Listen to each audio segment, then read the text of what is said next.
It's Wednesday, it's June 5th, it's 2019, and it's Collider Live. Do not adjust your dial. Yes, that's right. It's me, Mark Reilly, in for Kristian Harloff. How the hell are you, Roxy Striar? Getting this tweet out, baby. Ready? 1, 2, 3. Mother F's. It's been said. It's been out. It's been sent. Why are you giving me a fizz face? Because I put out 2 tweets and an Instagram story in the time it took you to do 1 tweet.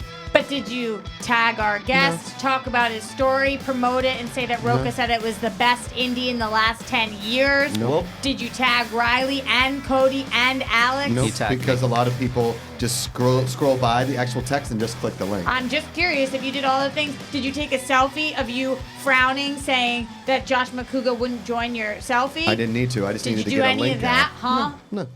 Just needed to get a That's link. Josh Macuga, and we have Cody and Alex in the booth. Hi, guys. Hello. What do you think that was? If Dorian is listening, I have a bone to pick with Dorian. Oh, Mark no Reilly. way. Please, the floor is yours. Nobody's ever had a bone to pick with Dorian. Okay, Dorian, listen. I don't know if you're listening, and if you want to run in the studio right now, go ahead and run in the studio. I tag Collider Video pretty much routinely. Yes. In promo Instagram stories. All I'm asking for is add to story. Just add it to the Collider Video story. You can see who it is. It's me. It's Roxy. It's people that work here. It's not 6969 Last Jedi sucks 6969. Open Okay? the door. See if he's standing there. I thought I saw him walking today, and I then he saw walked him. by. He was sitting. Did he see you? Here, he's coming. He's All right, coming. oh, he's coming. We got Do you think he Cody, heard turn on you? the live mic here. We're already, I mean, this is it. This is the show. I'm going to drink my coffee while this happens. Hashtag that's the show. I don't know. Here we go. Whatever This it is is. the Come on show. in. Did Come you on in. just hear that, Dorian? I did. I'm watching right now. Do you always Dorian. watch? I didn't know. Who's Welcome your to favorite? the show, Dorian Parks. I'm his favorite. Did you guys hear that? The mic wasn't that loud, mic so I just wasn't wanted everybody on. to know. Okay. All right, what's up? Okay. Okay. So, congratulations on all your success. Moving on. Your self is terrific. Thank okay? you. Why, when we tag, like if Roxy tags Collider Video, or anybody that works here, a host, tags Collider Video on talking about an Instagram Instagram story, story. and it's just an Okay. Instagram story, why do you not just do add to story? Okay, so look, I'll start doing it more. I get flooded. We get flooded with the expecting DMs. that. Looks I'm like sure you do. We get flooded but with the it's not- DMs. Would you so- like me to? I would like Just to help let me you. know. Just let me know. I would like to help you and help sift through the DMs because it's easy to just decline all, but it's also I can go through and be like good guy, bad guy, good guy, bad guy, good Wait, girl, bad girl, is whatever. it still a DM when it's not the DMs? Like if you tag and he follows you or Collider follows you, It still you goes go in the into DMs. you Still go into goes. that one thing, but you don't go into that folder with all the DMs. No, that's requests. Yeah, those are requests, but it's still like if we're following, still there's. Yeah, but lots how of- many people are we following that we get that many DMs? No, but here's the thing: is if you accept one DM, it doesn't matter if you follow him. It will always be because you've accepted them one time. What do you it mean will always be in- accepted? So like when it says request, and then you're like, oh, that's kind of cool. He sent me like a Jeopardy thing, or he sent me a Dark Phoenix thing, or whatever. You hit accept. I do and not then- do that. Do you have requests on your Instagram? Honestly, story? guys, I if have we just a this lot. could be this could all be 99 plus requests. this could all Yeah. be Yeah. fixed. Just Slack me. Just say like, hey, I posted on the story. Wait, but I I got read you. There we go. read every single one, but I don't allow. Okay. Right. You allow? Sometimes. Sometimes. Because then I respond Why because do I'm you a have nice to, guy. You can't respond. Why? Because You gotta respond. You gotta Not do behind it. community engagement, fan reaction. No, wait, Dorian knows. Whoa, no, Yeah. no, no non-public responses. What? Because Wait, what? what? What if Why? somebody I guess gets it's different for you because you're a female. Like this is a personal brand account. I mean, like a account itself. So I got to run it like a Yes. community. Got to do Well, some that's community different. But engagement. Josh, Got to interact you with the cannot. fans. Why? Because. I'm nice to people. Yeah, but you have to. I don't read respond to everything, everybody and all the anything time. that's public, I'll respond. But you can't do that Why? because. That's how Are you- I'm friends with people. That's why people okay, so think I'm that it's- confused. Well, I think will about get a where request. I come from. Okay, I'll where get a you come from? request from somebody that has a question about Rule of Two. Right. And I'll accept it and answer. But we're not following Even though you're each not other. following you each other, don't they're still know- going to be in your DMs now. Yeah. Or I mean, like they're still going to. Right. Sure. Right. And usually they're like, cool, thanks, Riley. Yeah. Yeah. But I understand. Listen, I it's not understand everybody. where you're coming from. The And 1%. Selective. You got to Selective. selective. So are you? But like, what? Of course, you're not going to respond to certain things. No, you know that I read literally Yes, I everything, do. and I get And I don't understand these how crazy you- stories that touch my soul. But Yeah. is it not company policy here that you're not allowed to respond? Because other Why? places I work, that's, No. Why? Why would that Why? be company policy? Are you not thinking right? Why? Go ahead, tell us why. if it's somebody that's asking you a question about a movie and you just want to have a conversation. Be nice to the person. That can make their day. Now I understand if they're sending you something. I'm not. Could you imagine I'm not allowed to. your little RJ Striar in the middle of Montana. You're the biggest Collider fan in the world, and all you want to do is ask Collider, "Hey, what'd you think of the trailer for Black Mirror season 5?" And you go, "I thought it was great." The rest of your day, like Collider responded to me. How cool is that? I've told everybody, if you want a response from me, you have to publicly message me. You have to publicly What's message a me. public message? Hey, I get Right that. on my comments. I'm happy to respond. But I don't know how Thank things you, can Cody. be interpreted. And also, I did not realize that that's not Collider company policy. It's definitely over at the other place that I work. Yeah, okay. Because Teach their own. like this is how people lose their jobs. Because you're saying things like, "Where is that line?" And then you stop responding. Well, it depends on what you're Yeah, saying. yeah. We're like, not. I'm not sending weenos. That's my new term for dick. I'm gonna get pics. so much knows? hate from the fans from this, and I'm sorry because you guys know how interactive I am. And tweet at me. I respond to everything. Yeah, I public. prefer Twitter. Me too. I respond Yeah. to everything. Public, but I ignore a lot of those requests because they just fill up and it's like, okay, I got to, whatever. But I had a ton of requests that came in after Cal. Right? And I started taking a lot of them because they were so heartfelt and they were so They are wonderful. so Instagram's one of the beautiful. few social media platforms that people can reach out to when I don't have to follow them, they don't have to follow me back. Right. If I see it and and it looks weird or something, decline, no problem. But if they look like a normal person and it's like a nice message, I just hit accept and I say, "Thank you so much for the compliment." That's it. But then how do you even manage your direct messages with the people that you need to be communicating with? I don't know. They have a picture next to them, so that's what I I prioritize. Yeah. Wow. This is mind. Thank you. That's the this is show. seriously- Start over, this guys. is mind blowing Yeah, to me. I would like to start over because Thanks to Dorian. thanks, Parks, Dorian, for everybody. coming in. guys. That was you're Next fine. time, just slack me. Just slack or me. text message. Or Guys, Wow. soon- My mind is blown. New right series now. on Collider coming soon. Story in with Dorian. I've been pitching that for a Story year. in with Dorian. Story in with We're Dorian. gonna get some puns here, but let's get to some What? business here because I'm gonna pull a Kristian Harloff here, and I'm over this. Okay. I am. You are? Yeah. Yes. I have not moved on. Yeah, we have a big show, so I'm over it, and I think we should move on. Okay. But I'll let you get out the last of what you need to get out. No, you guys made me feel like a big dog poop. Well, I No. think the big pile of dog poop is the YouTube comments that you read. Yeah, you shouldn't do that. But No, I read everything because I know want you everybody do, to and I know don't- that they're heard. And I don't know how you're not in therapy. Are you in therapy? they don't know. Yeah, They obviously. don't know that Pretty you crazy. read it if you don't accept it. They have I, no I idea. say it on the shows. I say I read everything. Okay. I read everything. Yeah. There's so many. But that doesn't matter to there's- anybody because you could be blatantly lying. I'm not though. I know, but Yeah, I'm people not. could still think it. Well, Just saying. if they think that, why are they filing me? Why would you follow? Filing you? Following. What's your bone to pick with me today? What do you mean? What do you mean? He's fine. I feel Thanks- like I'm on a thanks, different Cody. planet than you guys this morning. I like think I you're- am on a different planet. Yeah, I know. I mean, it's a lot different for a girl because the DM thing is obviously like a lot. I mean, it's always Yeah. been the joke of sliding in the DM, which means like I'm going to put my balls in this Yeah, but- photo and I'm going to send it to you. How do you But weed out? Let me put it this way, Roxy. Totally get it. Totally. I completely 100% get what you're saying and where you're coming from. But you don't know like, how somebody's going to take something. I know experiences that you have had that are fucking awful, and therefore, through Instagram, I might add. Yeah. So I get it. I used to respond to things. I guess. I don't know. get it. But how are you I'm just responding saying when that- somebody could read it wrong? Like, give me an instance where this can. I'm sorry, Ray. I know what you want to move on, but clearly Roxy is hung up. So Yes. let's So get no, over no. this. You know, the doctor's in. Dr. Macuga, Dr. Reilly. Go ahead. What am Welcome. I? How would it be You construed guys are wrong doctors. What am I? if somebody You're our said, patient. Oh. I mean, eventually, if they're annoying or they get ridiculous, then I ignore. Because so I have one person who I was not even DMing with, and he was telling me all about his life, and he has many ailments, and I was just writing back, being friendly, and then he told me he started calling me a family member and started telling everybody that we were related, and then started DMing all of my friends and my family, and then when I wouldn't respond for 2 hours, he was threatening to kill himself, Yeah. and like it was just, but that kind of thing has happened to me over 100 times Okay. now. You totally get it. over 100 times. Over 100 Yeah, times. so- where something like that, or like Men are somebody will crazy. say something, you know that I've had multiple stalkers. Yeah. I've had people say that they know where Sorry I about am, that. that they're going to murder and rape me and run my body through the streets. Like any interaction I have with somebody I don't know has to be public.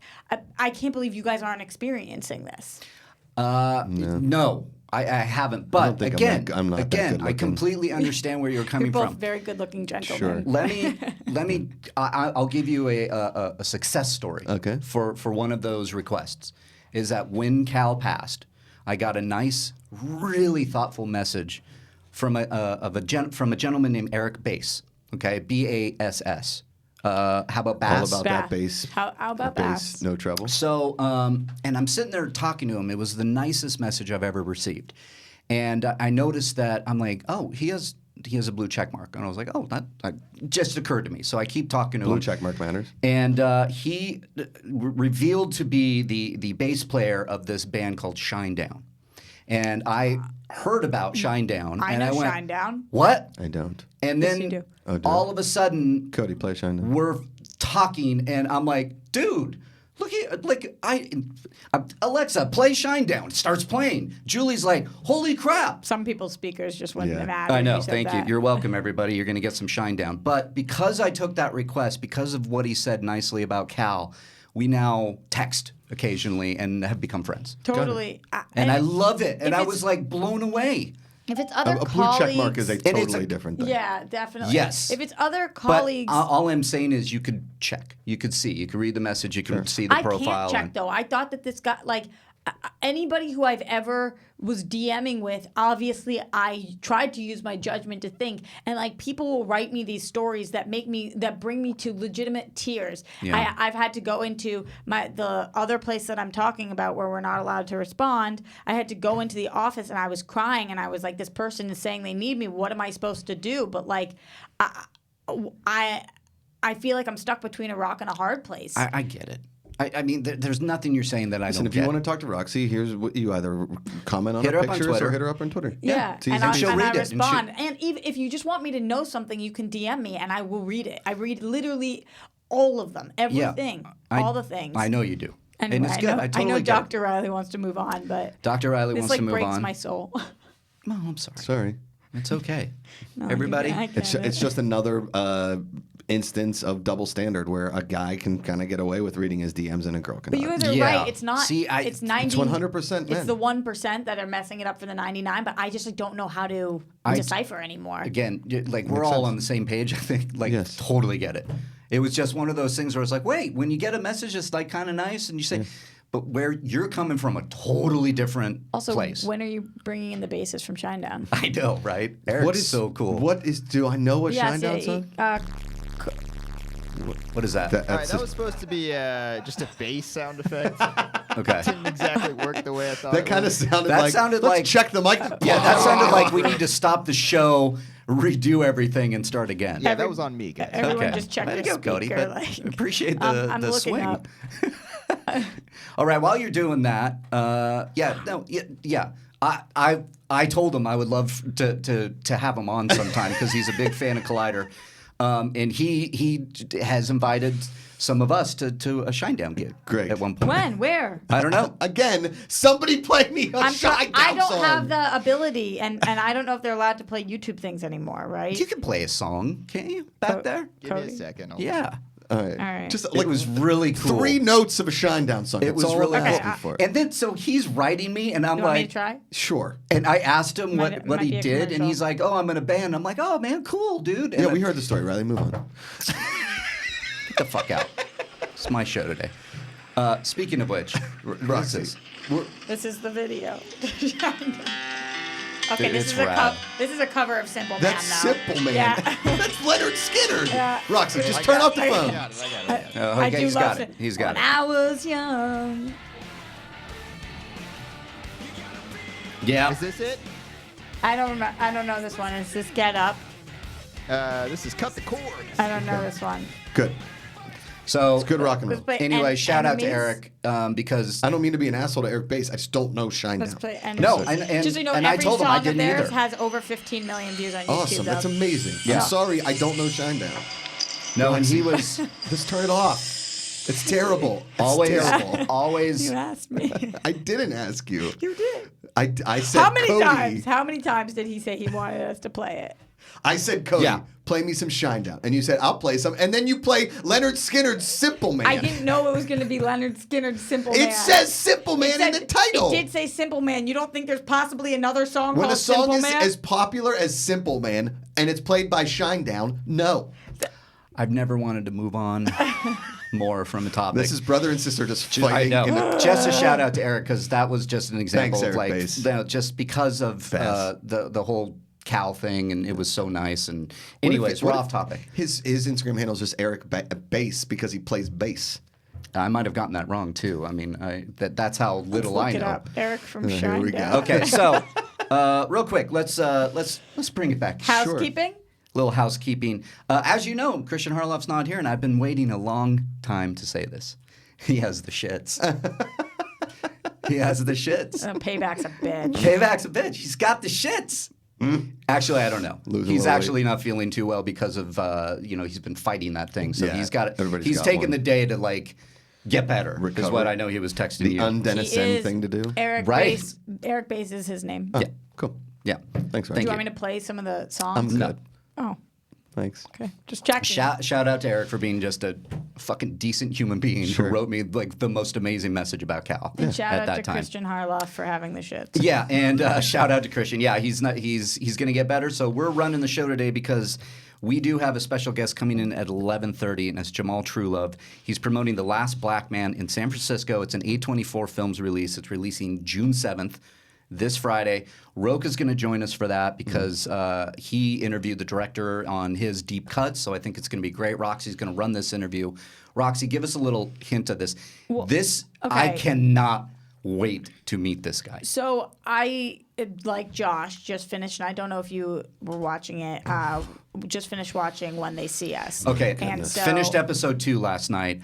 Holy shit. It's so unbelievable, but This is one of the most amazing shows I've seen, and I'm It's bummed I'm incredible. already halfway through. it's such an incredible show, and this is obviously a different situation, but it is another story Mm-hmm. of where the police helped to set up somebody and framed them. Yeah. In Jamal's case, they framed him for murder. Yep. He was sentenced to 50 years to life. Yep. He actually ended up serving 6 6. years of that sentence, and he then sued the San Francisco Police Department when he got out, and 2 years ago won $10 million. Now Yep. his name is 10 Milla because he is a rapper and an actor and was doing all those things before he was arrested. Right. The person who was murdered was actually one of his close friends. I guess the police somehow coerced a witness into saying something that was not the case. Yeah. And when he went to trial, it was like very, very clear that the police had done this. Yeah, this is one of those stories that's just awful, and the resurrection you could say about not only him being vindicated out of it, but starring in a movie.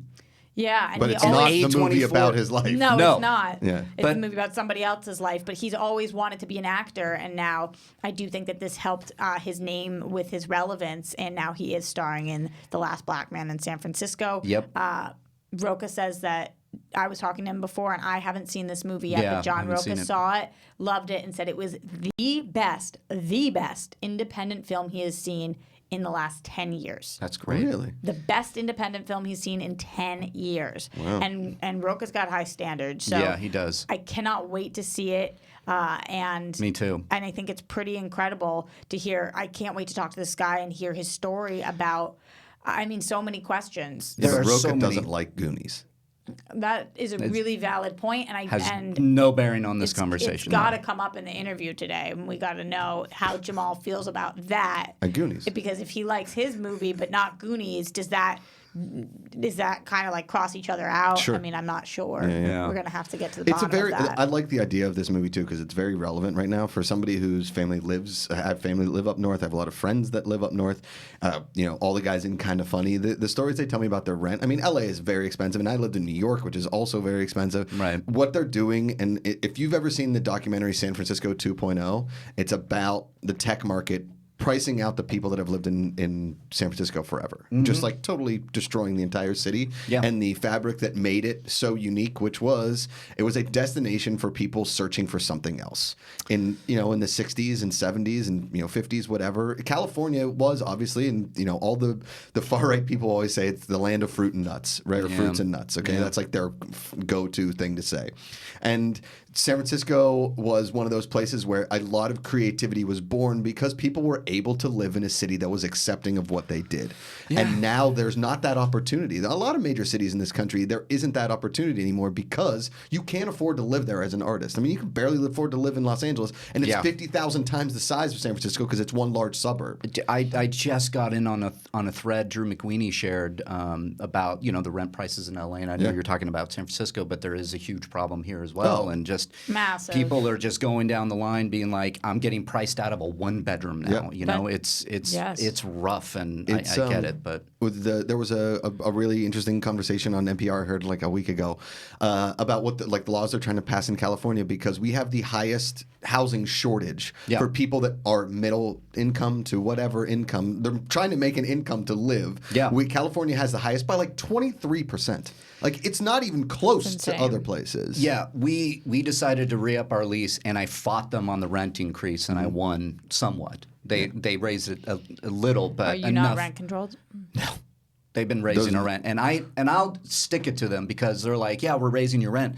And I'm like, really? You're raising the rent for living in an Airbnb hotel? Yeah. You're raising the rent when you took away the pool and the upstairs barbecue for 6 months, and so I was paying rent for those amenities, and they weren't available to me. And you're raising the rent, and Makes total sense. I just wanted to be clear with them. They were cool. But we didn't want to then have to find a place and move and all those. Moving is so expensive because it's so everywhere we looked. And it twice. And it like almost killed me. That's a figure of speech, but seriously, I mean, it's thousands and thousands of dollars. And people that don't live here will always be like, well, why do you live there? Why do you live there? Well, because we're chasing a dream, and you can only live in certain places. Listen, if I could chase and do what I'm doing and do it in Pittsburgh, I would. And also, yes, you can only do it in certain places, and those places are even more limited when you are a 110-pound woman. It's and trust me, I've taken all those self-defense classes, and I think I could kick somebody's booty. Totally. But there's like 5 areas in LA I can live in when 100%. I live by myself. Yep. And that just because you have to put your safety first also. Yes. And I used to live downtown, and it's better now, but somebody was shot and killed literally at my window. Yeah. Oh, yes. And I had a roommate at that time, and she ran out. And I was like, why are you stay inside? Yeah. But the point being, I can't live there. There's so many places I cannot live. My cousin lived in downtown LA, and his car, which was, I don't think he'll be offended by saying it was a piece of shit. It was a crappy car. He got his car battery stolen out of his car 5 times. They just stole the battery. Piece of shit car. Yeah. I got a piece of shit car. Happens all the time, even All the from time. garages. Yes. Oh, God. It's happened in our garage. And that's a big point, Roxy, too. When Julie and I were looking for a place, I considered her because she's walking the dog. She's out there, At too. night, and I was she's like, got to walk from the okay, car to where's the most safe? And where can we get close to, not only her work, but our work, split the difference, all these different things. And then when you're looking at these prices, you're like, you don't have a lot of options. And it's so frustrating. And you can live in even if you are like, okay, I'm going to live in a studio, and it's going to be small but clean, that's fine. Even a studio apartment in a place that is just safe is now like $1,600 It's crazy. in LA. Yeah. The studios at our place they're barely less than $2,000. Yeah, most of them. Barely. And, I'm like, and most times if you're a studio, that means no dishwasher, no washer dryer, no air conditioning. right. I don't have any of those 3 things in a 2-bedroom that you just mentioned. Yeah. But aren't you I rent don't have control, those aren't things you? either. Yeah, because it's an old building. Yeah. God, can we move in? It's You have very- a couch, don't you? We do. But you have It's washer large. dryer in building? In building. Yeah, just not in unit. In unit. Yeah. That's nice, guys. Good talk, everybody. All right. But the what this movie gets at, which I'm looking forward to seeing. I mean, if Roca is speaking that highly of it, I gotta see it. We've gotta right? see it. Yeah. Yeah, so that is A24 are doing some really great work. A24. You know them. Like they're putting their name behind this. That means something because A24, I love most everything they put out. So The Last Black Man in San Francisco is opening this Friday, we're going to talk to Jamal later on at the 11:30 hour. But before that, we got lots of news. We got Dark Phoenix. Finally, the You want embargo to talk about lifted. that giveaway real quick? Yeah, that's what we're going to tease for tomorrow. Guys, so tomorrow's show, we're not going to have a guest. So we're going to do this big time for tomorrow during probably the 11:30 hour. I'm sorry, Roxy, you're going to miss it. But I'm not going to be here either. You're not? No. I'm gonna call not in tomorrow. and get the gift. Okay, because so... Smart, because it's awesome. You guys... like when they I'll sent write this- out the question. I'll write out show questions that will Okay. be difficult for you guys to read. Yes. Okay. Good. Can I get them? I want everybody I'll send you the to answers. listen to this, Yeah. courtesy of Paramount. And in time for Father's Day, we are giving away one prize pack. That includes, I want you to write this down, everybody listening at Write home. it down. The Godfather Trilogy, Corleone Legacy. Okay, that's one. Now, in that Corleone legacy, does like Al Pacino personal message come with it? Does Kay yell at you? Does It actually comes with Al Pacino. Oh, awesome. Oh, he It hand delivered literally it. comes with him. We need Kristian here for his Al Pacino. Yeah, I know. We need Christian's Al Pacino. DVD. Oh yeah. Hooah! Hooah. Here's your Blu-ray. Who still Welcome. uses Betamax? All right. Not gonna I lie, have a you guys. laser disc. We're You've not very done good. better. You've done better. Done better? Okay. Anyways, the Godfather Trilogy Corleone Legacy comes with this pack, along with the Forrest Gump 25th anniversary. Life is Jack like- Ryan. Sorry. Life is like box. a DVD collection. Never know which Al Pacino you're gonna get. That day on. No, that was a terrible. If Forrest I Gump. was What going happened somewhere, At the end I don't there? know. I lost You it. never know which one you're gonna get. I went straight to his mom. Dad, it's a part of life, Forrest. Whoa. Bubba was my best good friend. From that day on, Roxy, if I was going somewhere, I was running. Yours is infinitely better than Totally. whatever Josh just You're right. tried. You're right. yeah. Listen, I've never said I was good at impressions. It started stronger though, and What then was that impression you did on the celebrity dating? we gotta do that again. John Lovitz. There was one time Let's when hear it. Josh comes out and he Gum on my arm. how did that happen? I don't know. I come out and they're like, "All right, It's you're hot. John." We're Because coming back in in the hot. back in the day on the celebrity impression dating game, if you guys are going to want to go watch it, go back and watch some old Schmoes episodes. Yeah. because That's they're where I they're got my pretty name. classic. Yeah, that's where Yodi came from. Yep. And you would have to pull an impression out of a hat, and then we fixed it so that people would come in with an impression they were comfortable with. Right. Right. So I pulled out John Lovitz, and I can't do John Lovitz. I can't do anybody but like my mom in a Pittsburgh Zing. accent. Right. What does And John Lovitz I sound was just like? like, "Hey, Jack." Come on, woo! And I was doing like his character from Wedding Singer. I don't know John Lovitz. I was like, it stinks. I got nothing on John Lovitz, and I still won. Did you win? I did, That's I right. think. That's amazing. It was pretty good. All right. So, anyways, Maybe I about lost that one prize then. pack. Yeah, Yes, keep going, prize keep pack. Right about that prize pack. So, Godfather Trilogy, Corleone Legacy, Forrest Gump 25th Anniversary, Chocolates. Jack Ryan Season 1, Yeah. Mission Impossible 6 movie collection. All of them? All of them. Bumblebee plus Transformers. What? No way. Collection. All the Transformers movies, all the Mission Impossible movies, all the Godfather movies, and finishing off with Saving Private Ryan. In 4K. one prize pack? One of my In favorite one movies. Wait, prize pack. So you're not individually giving these. This is No. one person wins all of this. One person wins this, and it's for your dad. I don't know if anybody's going to give it to dad off of Father's this. This Day. or is if amazing. you are a dad, keep it Yeah. There you go. Call Perfect. in if you're a for dad. yourself. So that's going to be tomorrow at the 11:30 hour. We're going to take calls. You're going to get some hard questions, so you better start studying up on some Collider Live. Totally. If you want this frickin' pack, which I'm who calling. wouldn't? I'm calling. I mean, I want the Godfather. What kind of one. questions are you going to ask? Questions about the questions show? with Give a what Give an if example, scenario. yeah. Yeah, like Want some cookies? yeah, I'll ask maybe a Van Damme glass of question. Maybe I'll ask a Cobra Kai question. Give me an example. I'm not going to give you an example. I would because- like one. No, because the fans, if I Like listen, a box of I have this chocolates. much time on my hands today, and I don't have any time tomorrow. So I need to think of the questions, and I'm not going to give the audience any of them. That's fair. I get it. I'll think of one. Okay, ahead. Roxy, go. Yeah, Does Roxy answer her DMs? That's a no. that is a big no. What is Josh's worst impression? All of them. We would accept that. Yeah, we would accept all. That's fine. Yes. We'd accept that. Yeah. We'll accept Al Pacino. But it's gonna be We'll accept Tom Hanks. We will accept. It's all going to of be them. inside baseball knowledge of the show. Correct. So you're going to have to know. We've done certain things like that. Like, one of the questions we asked the last giveaway was like, what does Roxy like to do? Or how is Roxy on top of a mountain? Yeah. Where does she get drunk? Where does she get drunk? Can she come? Who is the star of that show that was filmed in Pittsburgh that starts with a Z? I'm not saying it, Cody. I'm not saying it. I'm not saying it. He'll freaking do You're, it. you're talking asking about? who is the star of it? Yes. What's the answer? Ben Vereen. That's right. What was he in? He was Please. in a show that was filmed Jubilee in Zoo. Pittsburgh. Roxy, get the fuck off this show. Yeah, you're done. You don't answer DMs and you do Zoobly Zoo. You I are. explained myself. She is in a mood today. You Cody, are- stop. You're in a mood. Cody. You get a mood. You get a mood. Stop. Cody, Please real- don't play it. Okay. I can hear it. As a palate cleanser, why don't we do the one we all love? Yes. Please do. Palate cleanser, Cody. Can you please do the one we all love? There it is. Back up the booty. Back up the booty. That is my favorite line. Is back up the booty. It's just like I just picture him sitting on like a porch 100%. with an iced tea. and 40 beers. For some Just reason, back up the booty. if I walked by and that's who said to me, back up the booty, not offended. I'd be like, yeah. Yeah, give it. Sure, yeah. let me tell you something. If that song was played while Clint Eastwood chugged PBRs on his porch in Gran Torino, that movie would be 30 times better. Why isn't this Tall song? order. Why isn't this song in a movie? What, back up the booty? What is it called? The booty song? Is that what it's Show called, me Cody? the booty. I think it's called the booty song. The booty song. Yeah. Booty song. Like this should be in a movie, 100%.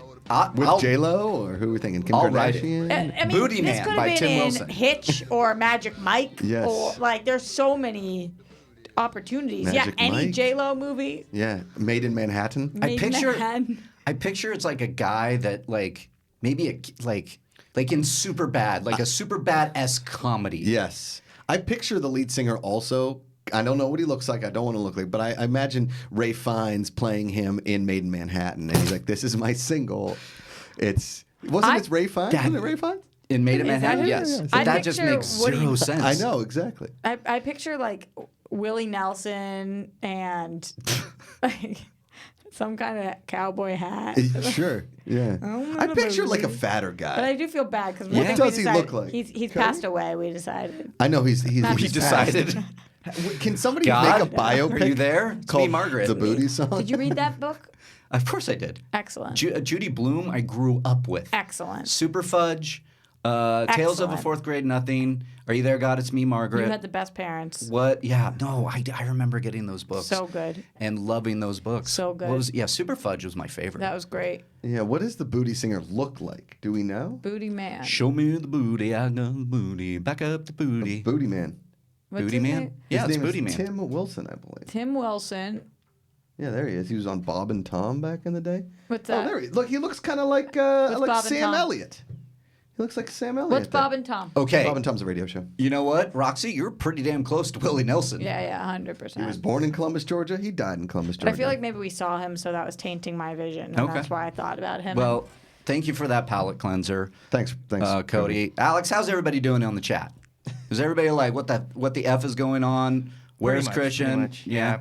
They're saying Kristian. Yeah, they're trying to figure out where he is. Where he is. Oh, we He's told sick. you guys. Yeah. But here's the thing that I know about the internet. Yeah. They're gonna run wild. Yeah. Christian. Fucking let him. So that's it's like fine. he's When sick. you guys see him back here tomorrow, Yeah. then you'll chill. It's fine. He's fine. And It's when he fine. comes in, he'll be probably doing a little something with his. Booty? Yeah. There it is. But what will he be doing with this Backing up. booty? Yeah. Yeah, he'll I be don't back like tomorrow. picturing Kristian with the shits and then backing up his booty. It's true. Like forward the booty, True. Yeah.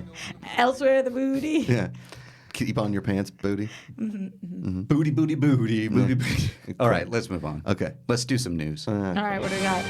Guys. For a We s- received a first look at Pokemon Sword and Shield. Sword. There's What? The Pokemon. It's a wolf holding a sword. then there's a wolf with a shield. That's not it, Alex. That's a Pikachu. Where's the wolf? Wait, with the what? sword? Not only that, we now have big-ass Pokemon that are like giant, and you beat them with like big-ass Pokeballs. Dynamite. It's crazy. So I'm seeing big. images from Detective Pikachu. It's the only one Is we had this- at the time. Okay. Alex wasn't prepared. Copyright. Oh. Explain yourselves. They just take the You video. have- You explain yourself. You have. I am. You have the comp. Explain I better. want to know. Is there It's enough? amazing. We got an open world. Yeah. It's a video game. Yes. What do you think we're talking about, Riley? I thought Oh my maybe it's God. You This know is- what, you know Kristian? what? It could be a TV series. It could be a new movie. It could be a You're a video new game. movie. It could be. Good. Thank you for that. So, Of wait, That's all all the we got. things we do was on this the like show, an E3 announcement? yeah. What is it? Pokemon Direct. Oh. this It was is my directly for Pokemon fans. Oh. my favorite thing we So do I on can't the play show it? is when they do that. Oh, It's I know. literally, I want it to last forever. And it's like it's amazing. It pulls Kristian off his chair, Yeah. across the room into the booth, Yeah. and he appears on the show I for love this. I love when people love things. Full It's my- disclosure. Full We disclosure. just got yelled at for being too loud. Yeah, guys, sorry, we were too loud for their important meeting over here in the conference room. So could you guys just please keep it down? Wait, keep you're it down too on the show, loud, guys. and they're saying that in the conference room? Oh yeah. That's loud, I We guess. want to be heard. Pokemon fans. You we're guys loud, need to be proud. seen. All right, You I'm gonna go deserve back to be work. heard. Wait. I need a little more explanation. You just came and yelled about things, and I just don't know what the news is. So Yeah. could you New explain game, it Josh. to because a person that went to see Detective Pikachu with his nieces and nephews. Oh, who now was you got to ki- be in the know. Yeah, and I couldn't understand the movie really, but I also fell asleep for 20 minutes of it. So I just need to know what is happening. So I'm in the know. So when people ask me why I hate anime, I can be like, no, I know about Pokemon. Yeah. Yeah, it's a new game, Sword and Shield. Okay. It's on the Nintendo Switch, Oh. which is like a first for the main series. So it's a very exciting time. Damn. Okay. All right. Let's hear it for Pokemon, everybody. Yeah. Congratulations, you Huge. guys. I know this is a big day for you. I'd also like to hear it for the person that puts the ventilation in this room because I am sweating. Of course. As per It's usual. awful. It is terrible But today. you want to know what? Didn't smell as bad today. Yeah. So I will take heat over smell any day. I Yeah. would take Especially the when latter. when we have a guest coming, it needs to not smell. Okay. Yeah. It also needs to not be sweatbox. Yeah. So both, preferably. Would be great. Yeah, that would be nice. Fantastic. All right, here's what's doing in the news, guys. Talk to me. You ready for this? Okay. I guess so. Roxy, you want to look at the thing? You pick the news you want to talk about. Okay, We're going to play that game. All right. So today we're talking about Brad Pitt, Yeah. who's heading to space Yeah. in the first trailer and poster Mm-hmm. for Ad Astra. Guys, I have saw you heard this. about this? Did you see the trailer? I saw this. I did too. And this is a movie Is that that good has news? been in development for a long time. It's 20th Century Fox. When Disney bought it, then all of a sudden the release date kind of went away and there was no trailer. And then people were wondering, is the worst happening? Well, guess what? We're back on track. The trailer is out. It's coming September 20th. It's Brad Pitt. It's Tommy Lee Jones. Who else is in this thing? Brandon all the Brendan other Gleeson. people. Brendan Ruth Fraser. Nega. Ruth Nega's Rutabagas. I love her. Does Liv she- Tyler does and she Donald bring- Sutherland. Liv Tyler and Ruth Nega in two amazing shows between Leftovers, which I'm sad is over, and Preacher. Yeah. which I'm I sad wouldn't say Is it's not on. amazing. I liked is- You're Preacher, wrong. and then I You're- fell you're off wrong. after the first season. And Yeah. You're not right. It's one of the worst shows I've ever seen, I think. You're not right. Really? You're, I you're didn't- wrong. I don't think that. Everything you're saying is not true. Cool. You like it? Okay, so you saw the trailer, Roxy. What'd you think? Yeah, I've always been a Brad Pitt gal, and I think that I wish I was slightly more excited, but cool. It's cool. What do Yeah. you think? I think I'm with you. Yeah. It reminded me of Interstellar a little bit. Yeah, It reminded me a little bit of Gravity. I did not love Interstellar. Yeah, I want to see it again because I've been revisiting some Nolan movies, and I revisited The Prestige. Prestige. Prestige is bomb.com. I remember So not good. being that into it after I saw it, and then I don't know what happened. When I watched it again, I'm like, this movie freaking rocks. Yeah. Here's the thing: it's is really I tweeted out a couple days ago. I'm trying to be more positive about things. Good. And I feel bad that I called Preacher one of the worst shows I've ever seen. I'd like You to say just did this. that. I know. Yeah, I I'm know. trying to be more positive. So I'm just going to say Preacher was a show that was on, and the actors were trying real hard. Here's what you have to say now. Not for me. Oh, is That's that what more I positive. say? No, Oh, yeah. it's Like for saying me. it's one of the worst shows I've ever seen. Instead, you say it's not for me. Okay. Yeah, it wasn't my cup of tea. Right. It wasn't for in me. my slice of pie. But as far as Ad Astra, Ad Astra, yeah. Ad Astra. Ad Astra. Ad Astra. Ad Astra. It's about that was an it. astronaut played by Brad Pitt who's sent to the outer reaches of our solar system to s- find his father who went missing 16 years prior. Oh, to start an ad agency called Ad Astra. Incorrect. Mm. No. When 1 + 1 is 2, you just add Astra. Oh, got it. Kind of worked. And this is a movie about Brad Pitt in space looking for his dad, who's also in space. I gotta be honest, Well, we don't know. not my cup of tea. Really? I just don't really. Did you see the trailer I'm yet? kind of done with space. I don't think I need to. I Okay. get it. The trailer made me more into it. This is one that I had kind of had circled because I like the premise, and I did like the trailer, but it was just a little underwhelming for me. I want to see more, and I wondered if there's any if there was any behind the scenes stuff moving this around, if there was reshoots. It doesn't say. Everything looks on track, and I'm excited for it. Also, aliens and shit, Aliens and shit. Here's Yeah. another fun thing. Aliens If you and named shit. this guy Ad Astra, it'd be like a cool Italian mob name. Like his name is Antonio Ad Astra. Hey, get Ad Astra on it. Yeah, get Ad Astra on it. He's a real good Get guy. him on it. Oh, what Right, you Rox? do? Ad Astra. Roxy doesn't want to play today. No. No, I do want to play. You're in the pantheon of not playing with things. I want to play. It goes Dorina, then Roxy, but you're very close to being terrible, both of you. Which at one? playing. Which one do you want to play more? You do. I but want to not play. by much. Dorina doesn't want to play. I want to play. You just not get it. Do you not get how to do improv or to No, go I with the do. joke? I took more groundlings than you did. Yeah. Okay. Oh, very good. burn. And I how am was that good working at for improv. you? Okay. Improv? Improv. That's a way to say it. You know what you're supposed to say to that? What? Yes. And. Yes, and? I love improv in Prague. There you go. That's a Improv. great. Yes. That's a and, great. yes, thanks. and I've also been to Prague. Oh, and what did you think of the city? Well, yes, and I thought the city was beautiful, like dolls. Okay. What did you think of the city? Well, this is the worst improv I've ever been a part of. So you playing along with things is brutal. No, I'm really good. You guys don't know. And Oh, we 5, 4, 3, Can we get a suggestion from the audience, 1. Cody? We are moving Yeah. on. Hey, Cody, Alex, what did you think of Chili the trailer peppers. for Ad Astra? I haven't seen it, Mark. Oh, good, Cody. It's called Alex. Ad Astra. You've seen it. I don't watch trailers. Do you think? It's a fucking How do wonderful you think conversation. Now that's some good improv Yeah, right there, this baby. This is like, hey, everybody, go watch the fucking trailer. At least I watched it. How Yeah. do you think Kristian on the toilet right now feels this show is going? I think he has notes. on a scale of 1 to 10, I'd say it's probably about a 6.5 in Yeah. his mind. In my mind, we're at an 11 right now. Baby. Yeah. Yes. I'm having fun. Rushing. I I hope other agree. people are having Yep. fun. Yep. If you want to be in the comment section and keep wondering where Kristian is, well, he might tweet at us. By all Is he means. watching? He should be sleeping, actually, Resting. because I know he's been not feeling good.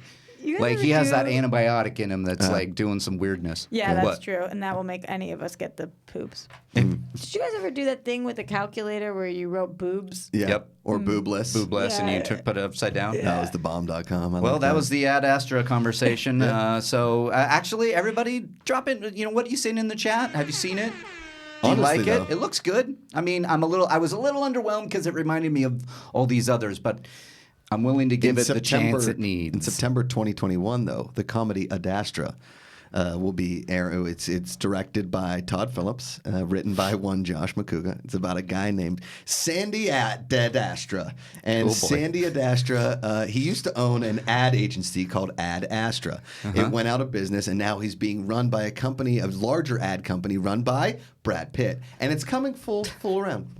Played by That's Ed good. Asner. Ed Asner. That's Now Ad there's Astra. some improv Roxy. I told That you is I'm- called a podcast. I'm really good. Yep. I'm really good. Totally. All right, And it's set in Asgard. See what we're doing? See, guys? See, Mark? That is how you run a live show. Thanks, everybody, for tuning in. That's Collider Live on I a feel Wednesday. like I'm steering the bus on speed right now. Where's And your- not speed. I'm steering the literal bus from the movie Speed right now. that I have. 2020 or 2020, 25. What was the bus number? That was a Shinedown question for me, and I don't remember. I don't know, but speaking of speed, isn't it crazy That movie's great. when we were talking So good, to so good. our guest Steven about the Steve Byrne. amazing, always amazing, that somebody can just like be on speed and drugs and crack and all the time and just And not- keep functioning like Yeah, I and don't- to the point where a doctor says to them, you cannot go cold, you cannot stop taking these drugs or you will die. Yeah. Like imagine being on so many drugs that your doctor says don't stop. Actually, at this point, just keep doing it. It's like the little Dutch boy with his finger in the Yes. in the dike. Is that what they call it? Yeah. Sorry, not that. Finger in the dam. Yeah. Dam. Well, Finger. he should in the- probably get his Well, finger at it. That's when if we officially went off the rails. Is when that was my introduction. That was my little Yeah. addition to the nonsense. Well because done. improv. Because improv. All right, I want to get your take on this. And Cody, I want your take on this, especially Jurassic World fans. Bryce Dallas Howard was talking, and she all but confirmed that they're bringing back the original cast from Jurassic Park. So that would be Sam Neill, Jeff Goldblum, and Laura Dern. Thoughts? What This about makes sense. Jeffrey? Attenborough He's passed. in real life? Yeah, Richard Attenborough, yeah. Oh, he died. Unfortunately, he's gone. I didn't know. wish Cody, he could help. be. What do you think? I Oh had no boy, idea. how do I dig us out of that? Yeah. Okay, Yeah. I'm this so makes sorry to much Richard sense, Attenborough's Mark. family. Yeah. What's that? I think this makes sense. It does with the make whole sense. Goldblum coming back in the last one. Let's make it full circle. It'll be nice. Make it full circle. Get them more involved. Now, would you want them more heavily involved than what Goldblum did in Fallen Kingdom? Oh yeah, because Yes. Goldblum was in it for like 10 seconds. It bummed me out Yeah. that I couldn't get, angry, grumpy Jeff Goldblum I'm sorry. saying, That- see, again, I told you for 2 movies I was in, I told you, and then another movie here. This is the worst Jeff Goldblum No, impression. you do a good Jeff Goldblum. My favorite Jeff Goldblum I story. didn't know you were doing a Jeff Goldblum impression. See, that's how bad it was. My favorite Jeff Goldblum story is when he was wandering around the Rite Aid parking lot on Fairfax and Sunset. I and told he Amanda the story 2 days ago. And literally, he's not literally he's not like walking towards the Rite Aid. You know how it's that back entrance, like up the stairs. He was in the middle of the parking lot, way far away, and he was like, "I'm in a parking lot." And I drove by and I go, "Holy shit!" And he's like, "This is real. This is the Rite Aid parking lot." And I was like, "What is he doing?" He's like standing there, and I pull into a parking spot, and I go, "Julie, that's Jeff Goldblum." And she goes, "Where?" And we look at him, and he does, okay. And then he starts walking. And I went, that is the greatest Jeff Goldblum story. Weird. Just there. It's awesome. Just being like, do I go left? Maybe I go right. And it's a Rite Aid. It's the worst. I hear myself, and I know that everybody in the chat is just like, you're the worst, Who Riley. cares Stop. about the chat?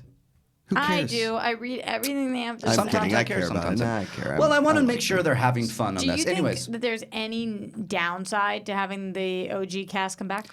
Well, no, and I like this, but this article here, courtesy of the playlist, they go heavily on the nostalgia thing. That's kind of what I wanted to bring up. They're like, nostalgia's all the rage. We can't have anything new. We're gonna bring back, all the people for Star Wars. We're gonna bring back all the people for Jurassic Park. We're gonna bring back all the people from Indiana Jones. Indiana Jones, fill in the blanks.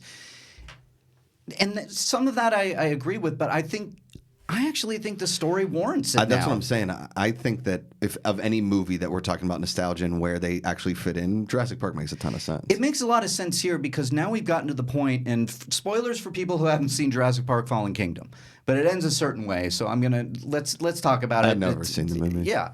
Oh, do you want to be spoiled? Yeah, go ahead. Okay. I watched like the first 20 and I was like, all right, I get Well, it. the dinosaurs get out. Oh. They get out into the world. They get real out. They get real out into the world. Good guys, bad guys, everywhere in between. And wouldn't it make sense now that you go back to the originals and go, remember, yeah, we need your help. What do we do? We need your help. I think it kind of works. Now, I don't know how big a part they're having because what Bryce Dallas Howard then did was like, wait, did I say that? And she said, yes, very much so. I don't know what's confirmed or whatever, but I'll blink if it's happening, maybe. That's what she said, but it she kind of sucks. confirmed it. It sucks when you don't know what you're allowed to say, and then you on accident say something, and you're like, shit. How many times does it happen with the MCU actors for the Star Wars Didn't actors? Ruffalo do it? Yeah. Many times. That was my favorite. It's like, well, everybody dies. And Don Tom Cheadle's like, Holland. dude. It's the greatest. He's like, what? Yeah. Oh, you could. Mark Ruffalo is the. I'm here. Yeah. I am in the Rite Aid parking lot. Are you imagining he's saying that, or he's actually saying that? No, I was imagining him saying that. I don't know what he was saying, but he definitely was having an inner monologue and an inner conversation doing with his hands himself. like that, he was actually? doing his hands. He was doing this. If I texted Julie right now, she would confirm. Yeah, you would have to remind her who Jeff Goldblum is again. Then she could probably remember. Then she can go. Seems like a longer text than I Yeah, can it's a send longer right text. now. Yeah, hey, yeah. Julie. I- So do you remember who Jeff Goldblum is? Quick background on him. You're gonna have to. I love her to death, from but Pittsburgh. my God, sometimes she doesn't remember the actors, and I'll go, you know, it's from Jurassic Park. She's like, which one? The first one. Did I see that one with you? I don't know. Did you? It's Jeff Goldblum. He was also in Independence Day. Ah, That's what I was going to just say. I give you Jeff Goldblum. What's the first movie you think of? I think Jurassic Park. Me too. Actually, I think The Fly. Do you think The Fly? Yeah, in most cases, I'll think The Fly, then Jurassic Park. Roxy thinks Jurassic Park. I know Cody thinks Jurassic Park. Oh yeah. And Oh, yeah. Alex, what does Alex think? Alex? Jurassic Park. Okay, Yeah. Nice. Interesting. Do you So- have an answer? Of what I think, first thing I think about Jeff Goldblum? Yes, sir. Yeah, I always think this movie that he shot called Pittsburgh. Are you serious? And it's about him like trying to get a playoff The movie in is Pittsburgh. called Pittsburgh. If there's anybody who remains on brand 24 hours a day, it's you, Josh Macuga. That is true. It is. It's perfect. I love it. Yeah. So this nostalgia thing, I don't think it's a big deal, and I think because they've waited a bunch of movies for this. You don't think it's a big deal? I mean, it's a big deal for like not- having a minute. It's not a big. It's not what kind of big deal? Ah, shit. Come Damn on. Well, I was ready to give a good point here. Oh, Hold okay, on. but Cody, Let me play the, put a pin the in that. sound. We're Hold gonna on. have you. It's not a big fucking deal. There we go. All right, so Sorry. it kind of makes sense from a story perspective because Alan Grant will never want to go to that island again. Mm. Now that the dinosaurs are out, the island's coming to him. Fuck Makes yes. sense, guys. The This is why island's Cody. coming to That is the him. best point ever, and that's why I love this. You know what you could have been just talking about? What? Lost. The island's coming to him. I miss Lost. Me too. Somebody on Twitter the other day said that they were revisiting it. I think it was Mark Bernardin, actually. They personally were revisiting Yeah, he was it, going or, back and revisiting and watching again, and now knowing what the story was, it like everything was starting to fill in and it was really more enjoyable. I think I might try to. I don't know if I can ever do that again. The problem is, I wanted to revisit Lost as well. It's one of my favorite shows of all time. Mine too. It would take forever because they're hour-long episodes. 24 or 44 minutes. 24 episodes a season. And that's really hard. Remember when that happened? That was network television before all the Yeah. binging. Binging now has changed everything because now it's like they seem to want to put the binging at a 10 episodes because that's what people probably could binge in one sitting. Yes. And they're not going to do 24, which I wonder. That's a good question out there for you guys at the table. Like, if it was 24, let's say 24 episodes of Stranger Things for season 3, would you be more excited, less excited, be like excited, too much? Less excited. Too much. Too Yeah. much. Look, the movie's just called Pittsburgh. Okay. Sorry. So good. I'm just saying. Yeah, I do have a question for you, Wow. Josh. See though. that line right there? I have Stay back. Talking about TV stuff. Question for you, Josh, because I couldn't figure this out. So I was up all night last night because I believed that Handmaid's Tale and Black Mirror were both dropping. I still can't find Black Mirror. Is it not? When does it drop? I thought last night, but it says on this date. So I watched the first 2 episodes of Handmaid's Tale, which, by the way, Good. Holy, Yeah, Julie can't wait for that. Shit. I can't watch that show. Holy- Wednesday, June it's 5th. not for me. Yeah. So I it's said today. It's not for me. But it was supposed to be at midnight, and I couldn't find it on my Netflix. Oh, I don't know. Interesting. I don't know. I Maybe they're can't- messing with you. Talk about something I binged. Black Mirror. Again. It's so good. Not my No. cup of tea. Why? It's not scary. I've Here's what watched I 12 know. episodes of it. I don't think I've ever liked one besides San Junipero. That's what I don't understand, though. You How you are could just like wrong. some I know, episodes, that's fine. but the show is so different each episode. I know. I just don't. I've never, besides San Junipero, I've never really liked an episode because I my just don't. Lord. I Did hate you see that USS outlook on the Callister? future. Yeah, it was fine. Yeah, I've watched. Again, I've watched. I think I've watched every That Hang was with my episode. DJ? favorite. What's that? Hang the DJ. I don't know which one that one is. Did you watch Bandersnatch? No. Let's keep throwing episode names at him. Yeah, go I ahead. wish I knew. You could just make them up, and I'd be like, "Yep, Jeremy and Irene. nope, yep, saw it, loved it."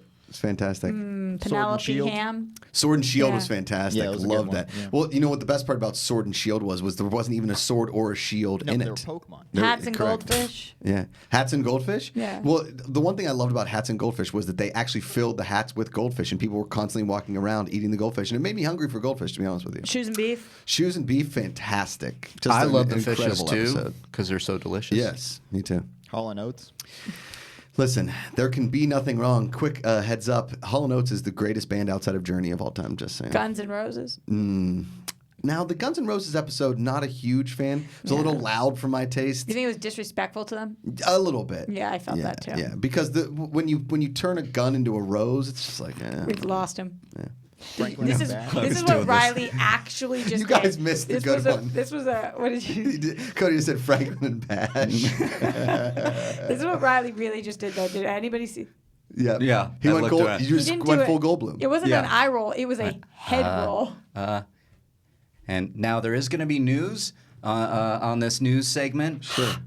Okay, John? I'll pitch another one. Okay, go for it. Barry Jenkins sets up next movie at Disney-owned Fox Searchlight. I love this. You got to give Barry Jenkins all the movies. Talk to me, Goose. What's happening? Well, listen, when Disney bought Fox, they What? let go. Yeah, they let go a lot of little divisions. You really got a kick out of that and one. we were Thank you my for God, that. that's the biggest laugh you've had in like 2 weeks. Talk You about remember the sequel to Quiet Place? Shut the fuck up. talk about was a good topical one. humor. Yeah. Well done, Roxy. You know who's better than Barry Jenkins? Leroy Jenkins. That's a good one, actually. Thanks. So Barry Jenkins, he has a new home. Disney officially acquired the subsidiary Fox Searchlight. I know they were letting go a number of people, but so what makes me happy about this is that Fox Searchlight is still running and that they are bringing in Barry Jenkins to make movies. Great. Because I think you need to do that, and you need to really take care of your own, because What was the we Fox? were losing. Moonlight 2, Sunlight. No, the Fox division that closed. I just like your thing. That's my. That one? It's an easy follow. because Shut it's the so fuck up, didn't stupid. get you, but that one did. Of course, yours got me too. I mean, it's okay. Sunlight. Sunlight. Moonlight, or it could be the car version of Moonlight, Moon Roof. No, what was the one that they were closing? Fox 2000. Yeah, I think was it? I can't remember. I think I'm thinking of a different one. But listen, But it might have been Fox 2000. let me the movie? we're gonna have to wrap Yeah, up. We're it gonna go to was. break soon because we're gonna do a Dark Phoenix review. Okay. And then we're gonna bring. I love this. That's awesome. Yeah. All right, so the currently untitled film for 20th Century's most fluent is about one of 20th Century Fox's most influential choreographers, the late Alvin Ailey. The studio made a deal with Alvin Ailey, Americans Dance Theater, last year, getting the full cooperation of the organization. And it's based on Jennifer Dunning's biography, Alvin Ailey, A Life in Dance. Sounds fun. I mean, if anybody could do it, I'm like, I know nothing about this. I just look at Barry Jenkins and getting the ability to go make more movies, and that's good. I just finished Fosse Verdon last week. I gotta watch this. And Me too. It's fantastic. There's a lot of dance in it. I hope that Alvin Ailey is a better guy than Bob Fosse, because if you learned anything from this Fosse Verdon, and listen, it was produced by his daughter, who clearly did not like her father that much and was, loved her mother.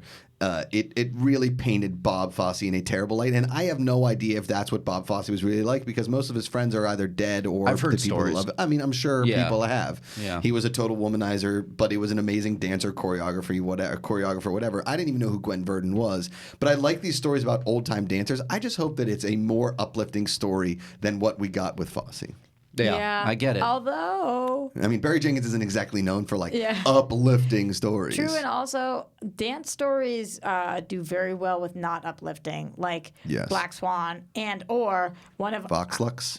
No, that's what I was going to say. One of our favorite series that nobody has ever seen before, Flesh and Bone. Flesh and Bone. Nobody Nice. talks about it. It's the most underrated series possibly of all time. I think Flesh and Bone, because it's a limited series. It's Yeah. only 8 episodes, but it kind of ended with an open end. Like they could have made a season 2 with we it. should have made a season 2. And if I ever make enough money, I will. That's what it's going to. Going straight to Flesh and Bone Yes. Nice. This is another dance show that Josh got me on, and if you guys have not seen it, it was Stars. too. Yeah. They're all ballerinas. It was on. No, it was on. It was on Stars. Stars, yeah. Yeah. this show, dance shows, man. Bonkers. Yeah. It was this show I watched, and I said my brother at the time had just had a daughter, and I said, never put your daughter into ballet or dance. Just don't do it. If you want, I took ballet as a kid. Oh boy. But you didn't go to the point where this is I one was of a them. kid. It is so shockingly terrible, this show, but so well done. It's crazy. Yeah. And they did not use actors. The only few actors that were in it were the people that weren't ballet dancers. They weren't ballerinas or whatever. The actual dancers, they were all like classically trained New York ballet students. That's insane. Yes. Yeah, that kind of stuff is insane. And they were So great. we're gonna get that. I know nothing of this story. I'm just glad that Barry Jenkins is getting a new movie off the ground at Fox Searchlight. And let's go to break right now because we're up against the time.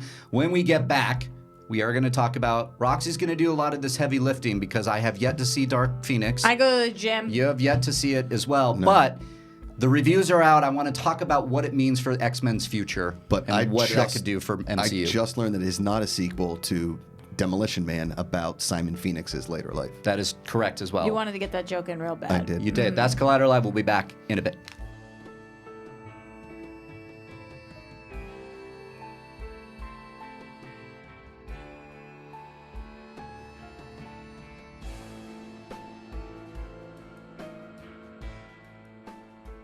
Hey guys, Reilly here, and let me tell you about Rule of Two. You looking for a Star Wars fix? Well, Rule of Two is that show. It drops on Collider Video's main YouTube channel, as well as on Podcast One's Jedi Council feed. So go over there, subscribe, share it with your friends. It's hosted by myself and Mark Fernandez. We talk everything in the Star Wars universe with a lot of deep dives and a lot of conversations that go all in. You know what to do. Subscribe, join us there, and rise.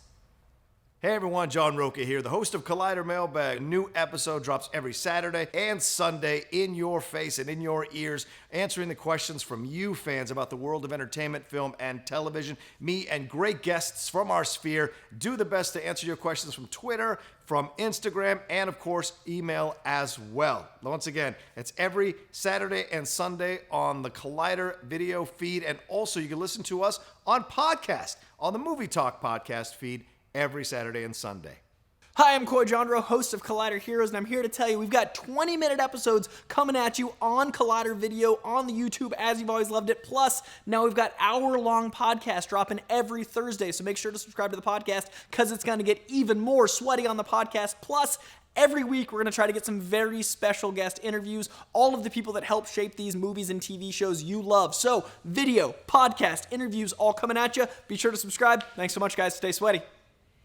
Hey guys, Perry Nemiroff here to let you know that The Witching Hour is all over Collider right now. You can listen to that horror-filled podcast with myself, with Haley Fouch. We talk about witchiness, we talk about slashers, we talk about space horror, you name it, all on that show on the Collider Factory feed. We also have clips on the Collider Podcast YouTube channel, and on top of that, you can find an article all about Witching Hour every single Tuesday on Collider.com.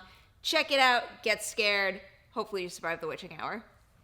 What's up, Collider fans? Ryan Satin here from ProWrestlingSheet.com, where you can find the top stories throughout the week in the world of professional wrestling. If you're a wrestling fan like myself, then you'd be doing yourself a disservice by not checking out all the shows we do every week on YouTube.com/C/Wrestling Sheet. In particular, on Wednesdays, we've got a SmackDown recap show hosted by John Roca and myself, where we pick apart and talk about every little thing that happened on the Blue Brand. So do yourself a favor and go subscribe at youtube.com/C/Wrestling Sheet. Hey guys, Perry here to let you know about the new edition of Collider Movie Talk. We are going to 5 days a week. We have a short, sweet 20-minute show where we focus on the two biggest stories of the day. You can expect to see all of your favorite Collider personalities on the show, including Jeff Snyder, John Roca, Haley Fouch. You're getting Josh Macuga every Friday. We're going to have a blast. It's going to be informative, fun. Come join us. 3 p.m. PT live every single day of the week, right here on the Collider Video YouTube channel. You can also find the show on the Collider Movie Talk feed on our podcast network, so go watch, go listen, however you prefer to get all of your movie news. Hey everyone, John Roca here, the host of Collider Sports Time. Well, if you've been watching us every week, we break down the latest and the greatest in the world of sports, talk about the big issues, the big games, all of it with a rotating band of guests like Matt Nose and Josh Macuga. We've had Taylor Bisciotti on. We've had so many great guests. Now, if you want to see more of Sports Time or you want to try it out for the first time, remember to subscribe to Collider Sports YouTube channel. And if you want to take us along with you in your ears, you can go and subscribe to the Collider Sports podcast feed for all the sports goodness.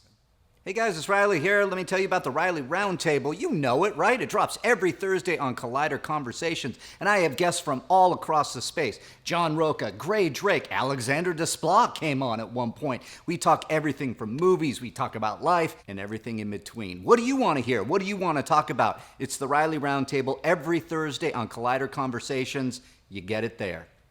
Hello, how are you guys doing? I'm Kristian Harloff. I'm the host of Collider Jedi Council. We talk about everything Star Wars, and if you want to catch our weekly show where we talk about the latest and greatest in Star Wars, it's movie news, it's canon, it's all of it. We take questions from you guys. How do you do it? Main channel, that's right here. Subscribe to this channel, and you can listen, you can watch, you can do all of it, but if you want to just listen to it, you got the podcast feed too. Stitcher, Spotify, Apple Podcasts, whatever it is, you can listen to it in your car. Do all of it. It's Star Wars. Episode 9's coming out, and then after Episode 9, you got TV shows, so we're going to be your sports center for Star Wars. Do it. Come on. Be real. What's this? We're back. It's Collider Live. It's a Wednesday. What is that? Is that Pokemon? No. You don't know what this is? This is the classic X-Men theme from the cartoon. Oh. That's maybe the most upset you've ever gotten on this show. Sorry, Mark. No, I've been Apologize worse. to your friend, Mark. I said Mark. I said I'm sorry, Mark. Okay. But you know what was a great X-Men thing? Was the arcade game. Oh, I love the the original arcade game. Yeah. Oh, man, that was fun. Who is your favorite X-Men character? In the comics or in the movies? Just in general. Like if somebody said, who's your favorite? Like I just said. What'd you say? I'm going back to it, Josh. Thanks, buddy. I'm getting the laugh at the Franklin and Bash. Franklin and Bash. I love that. Yeah. I mean, I don't know. Josh? I liked the Colossus character when Joss Whedon did this run on X-Men. I think he had come back from, I think he was dead at one point and he came back. That just jumped to my head. Crazy thing to do. I've always loved Wolverine because he's a hairy guy that was like smaller, a little more beefy, if you will, even though like Hugh Jackman wasn't that. But I always liked the fact that he like didn't give a crap. And then Deadpool came and I was like, that's Deadpool. Are you guys Deadpool. Are you Jean Grey fans? No. I'm a Jean Grey fan, yeah. For sure the Dark Phoenix run in the comics was one of my favorites. And so I love Femke Janssen and I love Sophie Turner. Yeah. But so the movie, But the we are going to character, do a non-spoiler review, and Roxy has seen it. The Yes. reviews are out, and I'll just say this: they are not that good. I think that it's really hard to say. I don't know. We don't have a lot of time, so Is I'm it going bad? right into it. It's not good. I'll tell you guys the truth. And this bums me out, but let me get your take. Yeah. So I think that number one, it's very, very hard to separate what happened to all the critics and how you felt about the movie. When for every person that's reviewing this, the movie, the last 25 minutes were tainted. Right. It's hard. It's very challenging, and people have to remember that's Right. where a lot of this is coming from. That being said, the movie is not amazing. Yeah. And so it left itself open for the hits. Yeah. If you're watching Logan and that happens for the last 20 minutes, you're bummed and pissed, but you don't review the movie poorly. So Right. it already was setting itself up. I clearly enjoyed it more than most of the people walking out of the screening. Well, that's good. I had a lot of moments, like individual moments that Yes. immediate. Or Yes, should I finish Josh, the you in the sentence? back. do you think I would have liked it walking out with you? No. Okay. No. Okay. Cool. There was a lot of moments that I thought were really powerful and strong, but cohesively not strung together well. Mm-hmm. And the biggest problem this movie faces is that the villain situation in this film sucks. Yeah. And that's really hard to get Who's past. the villain? Is that a spoiler? I don't know. Is it? Yeah. It just looks like the let's- villain is space and a fire. To be honest with you, that's just I me. believe I believe it's out there, but I do want to maybe keep it, because I want people to go see this because I'm giving a hypothetical here. I was really hoping this movie would land well with critics and audiences because I'm a little worried that we're going to be whimpering to the finish line with these X-Men. Yes, Josh. Okay, I'm writing some hypotheticals for a Dark Phoenix, and I'm not texting. I just want everybody to know that before we go further. I have some ideas because I tweeted out that got some love, and I want to make a couple more here on the show. Okay, so what the and since I haven't seen the movie, it doesn't really matter. What the movie does that's strange is it borrows from a lot of other really recent comic book movies. So like. To not give too many spoilers, we open up the exact same way that another recent comic book movie, and when I say recent, I mean last few years, opens up. Our villains are very similar to another extremely recent comic book movie. There were moments, scenes, lines that were like, wait, I just saw this. Yeah. And that was kind of a bummer. And that's interesting because James McAvoy did that interview where he said we had to reshoot the ending because it was really similar to superhero movies that just came out. Yeah, there was a lot of similarities. I think they did more than reshoot the ending. I think they tried to reshoot part of the villains because of how similar they were. But I like Sophie Turner as Jean Grey. The general consensus does not seem to agree with me, but I think she's strong. Michael Fassbender makes this movie for me. He is just literally the best ever. He's the best. Yeah. The best. The best at I what? love acting. Oh, okay. Just in general. The best at craft. I love Ty Sheridan. Yeah. I think he's the a cast is phenom. phenomenal, always. Yeah, Nicholas Hoult, obviously. Jennifer Lawrence seemed pretty checked out. Yeah. She was definitely there. Yeah. But you could just tell, and I am a huge Jennifer Lawrence fan, but she was just kind of done. Yeah. And that was apparent.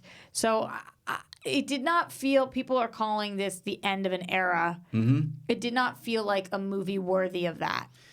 And that bums me out because in most cases, aside from a couple movies in the entire series, I've enjoyed the hell out of them. X2 is one of my favorite superhero movies of all time. I think, Riley, you might like this. I've always as much as I did. But I'm hearing comparisons to Apocalypse, which I did not like. Oh, okay. If you did not like Apocalypse, then I don't know. I thought Apocalypse was same level of fine. Yeah. I would classify this from anywhere from fine to good. Yeah. It's not great, but it's definitely good enough. It did not make me angry. I was not like, what the actual, it was not like Hellboy where I was like, what, seriously, what is happening here? It just bums me out for a number of reasons. One, because it's the end of an era. Mm-hmm. You want it to go out like on a high note. But is it?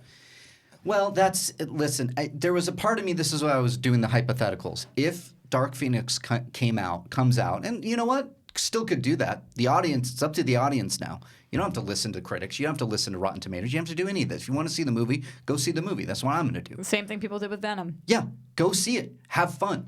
Because there was the hypothetical I was asking, if this movie comes out and really lands with fans, I don't care about critics. Fans and box office. That's what matters, not critic reviews. If it really did well, what could that mean for the MCU? Now, I know they're not going to probably bring everybody over and reboot him or put him into the MCU. It's hard because I've seen the movie, so I know character outcomes. So right. I don't know. Probably doesn't work. Or maybe it does. I don't know. And like, could you do what we've done before where like you keep some of them and then you have a new wave of new ones and they're still... Well, what gave me hope recently was Spider-Man Far From Home. Spider-Man Far From Home introduces the multiverse, right? Mysterio is a part of that somehow. We got that. We got that from Spider-Man Far From Home. I go, that makes sense. And there were questions that were asked, to Feige, to the Russos. Could the multiverse introduce the mutants? And I wondered, could they be on a different verse? And maybe that's a way to bring them in. The actors we have now continue this X-Men stuff. People fall in love with these characters, these actors. Could it work? And I started to get a little positive, hypothetical again. maybe if this thing really hits, then they would be like stupid not to do that. But there was questions not only about them but about Fan 4 as well. Fan 4. About Fantastic Fam 4. No, Fantastic Four. And there's always, I mean, they have so many things in their playground. Yeah. There's so many fun things I to know. play with. And Zach Stentz, who is a screenwriter who wrote a number of movies, X-Men First Class being one of them, he was working on a secret project he just revealed during the First Class era. They were looking to make a movie that was going to have Fantastic Four, X-Men, Deadpool all together. And that was going to be their big Avengers. Man, I wish I would have seen that. Yeah, I wish so too. That sounds awesome. so This too. honestly just seems like, I know I've been kind of checked out, and I apologize. That's okay. But I've been working on these Dark Phoenix pitches for you guys. I figured And we as are much. getting ready for them, and I've never been this excited. Okay, cool. It just seemed like this was a total like mail-in. We had penalties on the actors, so let's just make a fourth X-Men. I don't know what it comes down to. A lot of it, I wonder if the Fox Disney deal did get. I still think this movie is worth your time. Good. It is worth your time, and as a fan of especially some of these relationships, characters, they did me justice in a lot of ways, Good. which I appreciated. It's just a bummer that it's not amazing. It's totally good. Yeah. It's definitely good, and there were some of the strongest moments. It's great. Great. I've been a fan of this series for so long. X2, I'm wishing Days you of well. Future Past, First Class, Logan. Those are my favorites in the series. Deadpool, I'll put in there as well. Deadpool 2 even, I loved.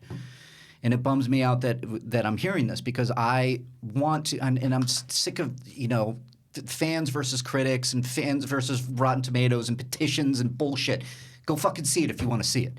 I'm going to go see it, and who cares? Don't listen to anybody. If you want to see it because I was hoping that we'd get a great send-off, and it bums me out to hear this because I wanted something better than Apocalypse. At least I liked it more than other people. Yeah, good.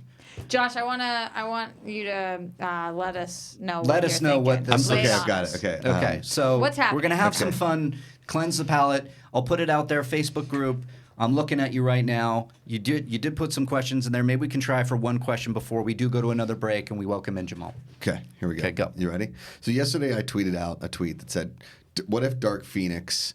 I don't know what the tweet said, but it was a joke about Phoenix. Okay, Funny. right? Yeah. I like that joke. Okay. I liked it on Twitter as well. So I've got 5 pitches for another movie called Dark Phoenix that isn't about X-Men. Not about mutants or anything. Nothing. This is fine. Great. Okay. And I'll see what you guys like the best. Okay. I have 1 through 5, your least likely, and your top 5. Okay, go. Okay, here we Wait, go. what? I've got 5 pitches for a movie called Dark Phoenix. Your least likely in your top 5. No, so like 5 is the one you like the best, 1 is the one you like the least. Okay. Like, it's like rating a person. So 5 is the best, 1 is the least. Wouldn't 1 be the best? Semantics. It's Doesn't like matter. it's Okay. like a Sure. scale of 1 to 5. Sure. Whatever. Okay. 5's Dark the best. Phoenix. The only city in the world left with power is Phoenix, Arizona, because they were the first city to go full solar power, not needing help from fossil fuels. The war to enter Phoenix begins now. It's good. Okay. I like that. Okay. It's a solid 3. Okay. Somebody have a pen?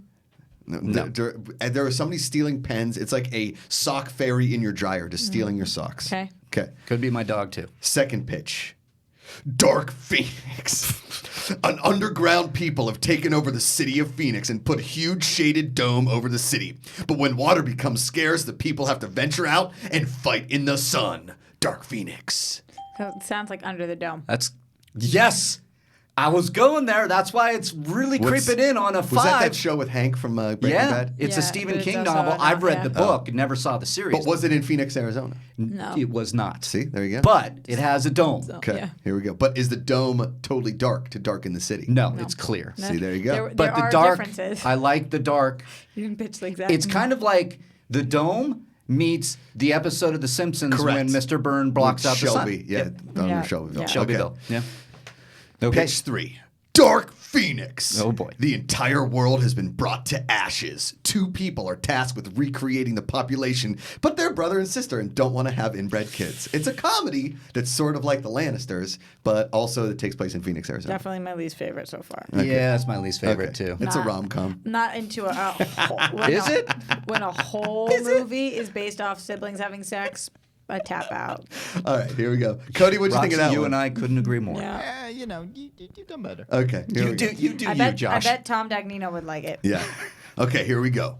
Dark Phoenix. The coffee wars of the late 2000s has hit hard when a famine gene killed all the coffee plants. One man in Phoenix, Arizona created a synthetic dark roast coffee, and the battle to steal his recipe begins now. I kind of like it. Yeah, I like that too. It's another solid 3. Dark I Phoenix. think that The Dome is so still my far, favorite. Under the Dome is Yeah. is the first. This dark one was the second one. Yeah. The third one was the first one you pitched us, and the last one was siblings banging. Okay. And Roxy, finally, playing along at home. here we go. I always play. This will probably be the most popular amongst the comments. Oh. Dark Phoenix. The Dark Knight has a sister? Her name is Dark Phoenix. She lives in Phoenix, Arizona, and is the savior of the city. She's also the first female basketball player to play for the Phoenix Suns and brings them their first championship. Dark Phoenix. So I've been sitting here this whole time wondering when you were going to bring in the Phoenix Suns, and also wondering why you didn't mention the band Phoenix. Or, Phoenix. Or I forgot talk about them. like a phoenix flying from the ashes. You did a lot of Phoenix location. Correct. Actually, It's all Phoenix. It's all in Phoenix. Well, yeah, I mean, I think the Phoenix Rising from the Ashes was the brother-sister, but I was like, I don't know. The Phoenix Rising from the Ashes, we already get that. And I totally forgot about the band Phoenix because they haven't really had a single since that one was really popular, that Wolfgang Amadeus Phoenix. Right? Or 1979. What was that song called? It was like 80... 1901. 1901. There you go. Thank you. It's like right around the time that I was really into Passion Pit. You remember Nice. Passion Pit? Yeah. It was a great band. I do. That was Yeah. good. All right. That was good. Thanks. Yeah, I liked it. I mean, because we wanted to bring some levity to the Dark Phoenix talk because it is out there. You can check out not only the review on Collider.com if you care about those things, or tell us. Good Do you just plug. want to go see? No, you know what? I Nicely know done, Mark Reilly. if they want to read the review, go to Collider.com. Yeah. I'm going to plug it. Yes. If you don't care about those things and you want to check it out for yourself, that's what I do as a movie lover. Let me ask you an even more serious question. Okay. Okay? It's not about Dark Phoenix. A lot of people talk Give us a topic. I'm nervous. superhero fatigue. Okay. Okay. So a lot of people talk outside of our circle, the casual movie fans. You know, I have a lot of friends who's like, another superhero movie, and I'm not into it, right? Right. Do you think, amongst the general pop, the gen pop, if you will, that there is a superhero fatigue outside of the MCU? No. I think there can be fatigue, not superhero fatigue, but fatigue for certain properties that happen to land in the superhero. Okay. And I think it's X-Men. Okay. I think unfortunately it's happening there. I don't disagree. Because I think what has been going on, First Class kind of came out and reinvented the X-Men franchise for a while. Deadpool comes out and does something very different, and then Logan comes out and crushes, and Apocalypse kind of, and so I'm wondering if it's just like, because I'm seeing a lot of the You make a reviews solid point. and I'm hearing a lot of the reviews are like, Dark Phoenix is kind of like Apocalypse in that is. So maybe there's a little bit of fatigue for these X-Men. A lot of people will come at me particular. and be like, dude, Aquaman just made $800 million, yada, yada, yada. I don't believe there's We've got superhero Joker, fatigue, We've got the right. Batman was the biggest story all last week. And, Yeah, and I get it. I'm just saying for myself, what I see for myself is like, that's me. And that's me. And I'm think wondering, that yeah. I don't believe in superhero fatigue because I don't believe superhero to be a genre of film anymore. There is superhero horror movies, superhero rom-coms, superhero fantasy, superhero... Can you name me a superhero rom-com that I'm not thinking of? I mean, I don't know if you'd call it a rom-com necessarily, but Deadpool's kind of No, I agree. Totally. It's kind of a rom-com. I mean, they can 100% play is. in genres. They can touch their, dip their toe into the Amazing genre. Spider-Man 2. So there are Unintentionally. different... It is... And I don't want to misspeak. Of course, superhero is a genre, but Yeah. there's so many subgenres that we haven't touched upon all of them yet. And I don't think that there's fatigue for superhero. I think there's fatigue for the same. We don't want to see the same movie over and over Okay. again. Right. And sometimes people We fall get into that. that. And this movie happened to really fall into that. That's what I've heard. Okay. And so I think You audiences will see the opening scene and you will be like, how did they... really. You'll know what I'm talking about the second you'll see it and you'll say, wow. Yeah. They didn't... Wow. Yeah, what am I trying to say? I think I've heard that. I've heard a lot of that, and I just think it's, unfortunately, X-Men, there's a lot of factors going into it now. Maybe you could say this is a subpar movie. The fans, the wondering, the general audiences, they've seen this trailer, and they're like, we kind of seen it, maybe. I don't know. What are they bringing up X-Men Last Stand, being like, what is this? Are those general movie-going audiences that are like, wait, I thought that movie, where's Hugh Jackman? Is this a sequel to where's Famke Janssen? Like all these different things. It's really hard to tell. I just am bummed to hear that it's not doing great with reviews. What is the Rotten Tomatoes score currently? 20-something. It's 21%. Burn. 21%. I'm telling you, pun it did intended. not help that people missed the last 25 minutes of this movie. Well, but how many people are there? Because I see a ton of reviews. Maybe 500. Maybe more. All Rotten Tomato certified, though. No. Yeah. But a lot of the people. I'm just gonna wait on that. It's an interesting point to go into it and figure out. Because there was two full theaters at the AMC. 2 full theaters. Right. How many reviews are there? Right now we have 91 reviews. Wow. What was that guy yelling from your seat? Incompetent. Incompetent. You that suck. That pisses me off. That is Guys, so it went bad. up to 22. It's all good. Oh, it went to 22. Good. Okay. Huge. I want these what movies are the good to do reviews? well. Can you pull up a good review for a second? Yeah, there's one. At all points in this story, Turner is focused on the character's mental state, on her pain, anger, confusion, grief, and terror. It makes for a different kind of X-Men movie, one of the better ones. Mick LaSalle.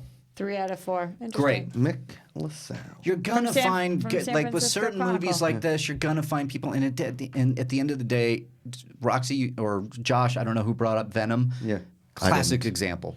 Yeah. Classic example. That movie had some pretty, woof I thought reviews. it was fine. Why do some people rank out of 4 and some out of 5 on Rotten Tomatoes? It's all their own. It's all their own rating system. Like Schmoes used to be 10, then it was a percentage, then it was to Always 5. confusing. All right, Jeremy Johns, our friend, says, you could just tell that everyone was over it. The actors were over it. The studio was over it. I feel like this movie was just a big waste of time. Oh, John Z. Yeah. He hates when I call him that. Well, I listen. I think we're saying the same thing. Yeah, I'm bummed as an X-Men fan. You haven't seen it yet, though. There's nothing to be bummed about. Yeah. No, I bummed in that I wanted to hear really good positive things and being like, yeah, let's go to this and let's see and maybe there's hope yet for MCU, but that's a big reach. I know I've done. I want big Sophie Look how Turner. weird this comment is from Sean Collier. It's a tale of sorrow, fear, and failure in that it is fitting, and he gives it a tomato. Fresh. Well, there it is. All right, from Josh. Where's he from? He's from Pittsburgh. Oh, Pittsburgh Magazine. There it is. Good old Sean Collier's doing movies. So Josh, Pittsburgh Mag. listen to your boy Sean. So that is his our dad is Gene Collier, or maybe his brother. Gene Collier is a legendary sports reporter in Pittsburgh. Is that there true? it is. So that is a review of X-Men boy. Dark Phoenix. Guys, are you going to go see it? Do you give a shit about these reviews? Are you excited should. just for X-Men? No, I mean care about the reviews. No, I'm saying you should go see it. Yeah. Well, that's what I'm saying at the end. If you care about That's reviews, what you do. I'm also saying. All right, we're on the same page. Okay. Thanks, Roxy. So when we get back, we are going to have Jamal Trulove in promoting The Last Black Man in San Francisco from AIM24 Films. It's releasing June 7th. We're going to talk about his life, about this movie. A fascinating individual. I can't wait. Collider Live. See you in a bit.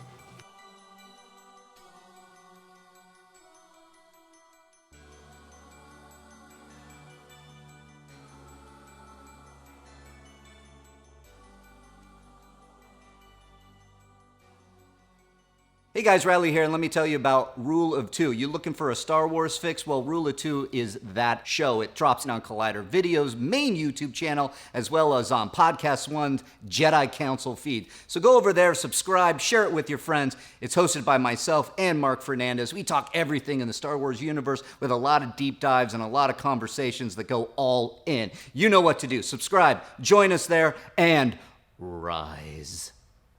Hey everyone, John Roca here, the host of Collider Mailbag. A new episode drops every Saturday and Sunday in your face and in your ears, answering the questions from you fans about the world of entertainment, film, and television. Me and great guests from our sphere do the best to answer your questions from Twitter, from Instagram, and of course, email as well. Once again, it's every Saturday and Sunday on the Collider video feed, and also you can listen to us on podcast, on the Movie Talk podcast feed, every Saturday and Sunday. Hi, I'm Cody Hall, host of Collider Heroes, and I'm here to tell you we've got 20-minute episodes coming at you on Collider Video, on the YouTube, as you've always loved it. Plus, now we've got hour-long podcasts dropping every Thursday, so make sure to subscribe to the podcast because it's going to get even more sweaty on the podcast. Plus, every week, we're going to try to get some very special guest interviews, all of the people that help shape these movies and TV shows you love. So, video, podcast, interviews, all coming at you. Be sure to subscribe. Thanks so much, guys. Stay sweaty. Hey guys, Perry Nemiroff here to let you know that The Witching Hour is all over Collider right now. You can listen to that Horrorville podcast with myself, with Haley Fouch. We talk about witchiness, we talk about slashers, we talk about space horror, you name it, all on that show on the Collider Factory feed. We also have clips on the Collider Podcast YouTube channel, and on top of that, you can find an article all about Witching Hour every single Tuesday on Collider.com. Check it out, get scared. Hopefully you survive the Witching Hour. What's up, Collider fans? Ryan Satin here from ProWrestlingSheet.com, where you can find the top stories throughout the week in the world of professional wrestling. If you're a wrestling fan like myself, then you'd be doing yourself a disservice by not checking out all the shows we do every week on YouTube.com/C/Wrestling Sheet. In particular, on Wednesdays, we've got a SmackDown recap show hosted by John Roca and myself, where we pick apart and talk about every little thing that happened on the Blue Brand. So do yourself a favor and go subscribe at youtube.com/C/Wrestling Sheet. Hey guys, Perry here to let you know about the new edition of Collider Movie Talk. We are going to 5 days a week. We have a short, sweet 20-minute show where we focus on the two biggest stories of the day. You can expect to see all of your favorite Collider personalities on the show, including Jeff Snyder, John Roca, Haley Fouch. You're getting Josh Macuga every Friday. We're going to have a blast. It's going to be informative, fun. Come join us. 3 p.m. PT live every single day of the week, right here on the Collider Video YouTube channel. You can also find the show on the Collider Movie Talk feed on our podcast network, so go watch, go listen, however you prefer to get all of your movie news. Hey everyone, John Roca here, the host of Collider Sports Time. Well, you know, if you've been watching us every week, you know we break down the latest and the greatest in the world of sports, talk about the big issues, the big games, all of it with a rotating band of guests like Matt Nose and Josh Macuga. We've had Taylor Bisciotti on. We've had so many great guests. Now, if you want to see more of Sports Time or you want to try it out for the first time, remember to subscribe to Collider Sports YouTube channel. And if you want to take us along with you in your ears, you can go and subscribe to the Collider Sports podcast feed for all the sports goodness. Hey guys, it's Riley here. Let me tell you about the Riley Roundtable. You know it, right? It drops every Thursday on Collider Conversations, and I have guests from all across the space. John Roca, Gray Drake, Alexander Desplat came on at one point. We talk everything from movies, we talk about life, and everything in between. What do you want to hear? What do you want to talk about? It's the Riley Roundtable every Thursday on Collider Conversations. You get it there. Hello, how are you guys doing? I'm Kristian Harloff. I'm the host of Collider Jedi Council. We talk about everything Star Wars, and if you want to catch our weekly show where we talk about the latest and greatest in Star Wars, it's movie news, it's canon, it's all of it. We take questions from you guys. How do you do it? Main channel, that's right here. Subscribe to this channel, and you can listen, you can watch, you can do all of it, but if you want to just listen to it, you got the podcast feed too. Stitcher, Spotify, Apple Podcasts, whatever it is, you can listen to it in your car. Do all of it. It's Star Wars. Episode 9's coming out, and then after Episode 9, you got TV shows, so we're going to be your sports center for Star Wars. Do it. Come on. Be real.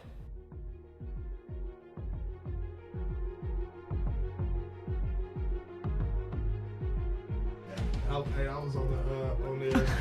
Well, now you're on the air. Yeah, but I do want to hear more about your auditions, both of you guys, for your reality TV shows. But right now, we are back on Collider Live with Jamal Trulove, who has one of the most unbelievable stories that I've ever heard. He's also talking about The Last Black Man in San Francisco, a movie that John Roca, who's in the house right now, said was the best independent film in the last 10 years. Yeah. Oh, man, that's big. Yeah, which is huge. It's an incredible film. Wow. Joe Talbot just directs one of the most beautiful films about San Francisco that's a love letter and a warning letter at the same time about gentrification and what it's doing to a lot of communities that it's pushing out so that we can look at things and think it looks clean and beautiful and what we're losing. And that film captures so much of it through one person's journey. And Jamal's role in the film is so poignant as well for so many reasons. So I'm incredibly excited to be in this room with you guys and Jamal. I appreciate you guys for having me. Well, was it because of that made you want to do this script? Is that basically what he just said? Was it a love letter to San Francisco that you wanted to be a part of? Well, actually, I didn't even know about the film until they came looking for some kids at this nonprofit organization, United Players, that I was volunteering for in San Francisco. And my mentor, Rudy Corpez, he told me that they were looking for some kids or whatever for a movie. And I'm like, hey, shit, I'm a big kid, you know what I mean? How can I get in? So I went in the room and I seen Joe and Jimmy, introduced myself. Came with some good energy, like, what's up? Like, y'all got something I can read? You know, I want to be in the movie. And it was like, actually, Jamal, if you could just go ahead. And that's how Joe speaks. Yeah, Jamal, you could go ahead and take this, read this, take this for 10 minutes and come back and read it. So I came back and read, and he was like, they looked at each other like, oh, okay. So then I got called back twice to read and ultimately ended up getting the role. But it wasn't. Me knowing that it's called The Last Black Man in San Francisco and aligning with my story, also feeling like I'm the last black man, it just all synced in well. You never know if you don't ask, right? Like if you don't go up to them and you don't say like, "Hey, you got a part in this movie for me," if they're around or whatever. Yeah. They can never say no if you don't ask, and they can never say yes if you don't ask. Right, you miss every shot that you don't shoot. Right, exactly. And I miss all of them, and I shoot them. Me too. Horrible aim. I want to talk more about the movie, but first I want to get into your story a little bit because I had not, prior to knowing you were coming in, I had not heard anything about what your story was, and I was blown away, especially because Josh and I don't know, John, if you have seen it yet, but we just watched Ava DuVernay's movie about the show about the Central Park 5 when they see us, and it really rocked my world. It's incredible. That first of all, what she did there was incredible, but also that whole story is just, it like earth shattering. How much that. Well, and the heartbreaking thing is that's only one story. Yeah, and of so many. Exactly. Right. That's what it made me think of, though, is that then hearing your story so soon after me watching that, how often do you feel like this is actually happening, where police are setting up people or somebody is not only wrongfully accused but wrongfully imprisoned? Yeah, well, I believe it's happening more often than we can prove, and that's what it really comes down to.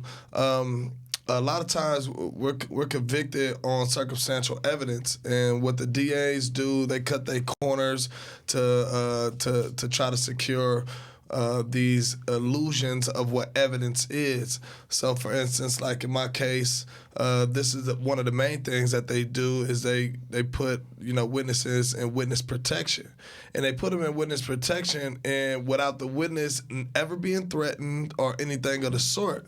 So then now it creates this illusion to the jury that that this lady or this guy had to go into witness protection, and once they see that, then they're like, there must have been a threat there of some sort. And then when the defendant doesn't testify, and you can't speak towards where this fear is necessarily coming from, it instantly gets the jury excited to feel like this person's a real threat. There's part of your story that I'm still kind of missing, though, and it's how you actually went from the 50-year sentence and serving 6 of those years to getting out and proving that you were wrongfully imprisoned. Were you in there and then somebody else came to you and approached you and said, I think you have this case? Are you writing letters, or how does that all go down? No, so I had a great appellate attorney by the name of Mark Silversmith. I put the last monies I had, and would have a good friend who had a couple dollars too to be able to secure him, and from there he did his job at the end of the day. But initially my appeal was denied. And then we did a motion to review. On top of that, within strategy, we did a habeas corpus at the same time, so it filed it in the appellate court. So it crossed the table at the same time. So knowing that I only got convicted on what this one lady said, and that's like, you got sentenced to life in prison on what one person said, and then knowing that there's other people out there that's saying I didn't do it, on top of my attorney being able to break down everything that he broke down from their opinion, they said, you know what, you're right. And it was prosecutorial misconduct that led to ineffective assistance of counsel. But yeah. Did you have any interaction with that woman in the last couple of years? Have you approached her, or has anything been said? No, not at all. I mean, it came to a time where I had to deal with my reality being in prison, where I know I didn't do it. And, every year I didn't go home, I felt like, okay, I'm going to go home next year. For me to cope with actually knowing that the system is saying, nigga, you about to die in jail.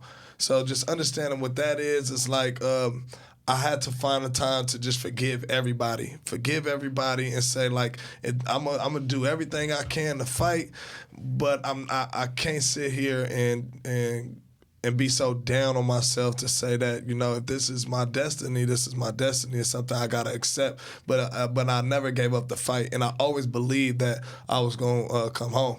With all of like the podcasts that we get now with true crime and shows like Making a Murderer and all this kind of thing, where it feels like a lot of people that may or may not be guilty are getting tried in the court of social media. Absolutely. Yeah, right. Like, did that help your cause at all, or because after watching Making a Murderer, they tried to get it to look like that the police framed Stephen Avery, right? And the lawyers even say, trying to get a frame situation is almost impossible. It's the hardest thing to do. And the thing about it is, when I was in trial my second time, so he got me back into trial. So I'm going to trial my second time. They try to give me, my same attorney, same judge, same DA. They're like, basically round two. Oh. Yeah. And they know what they had did, or whatever it may be. Now, the cops wasn't on trial. I was on trial. So it wasn't nothing about, us trying to prove in that aspect of what the police did or anything of the sort. And, when it come down to the homicide file, we didn't have the original homicide file. So everything is like black and white. It's copies. So, we wasn't able to dig exactly how we wanted to dig. And I wasn't, all the way I was into the case, but I wasn't as deeply, into it, because I'm worrying about surviving in jail at this point. Right. So ultimately we was able to prove, the science behind everything in trial, and I won.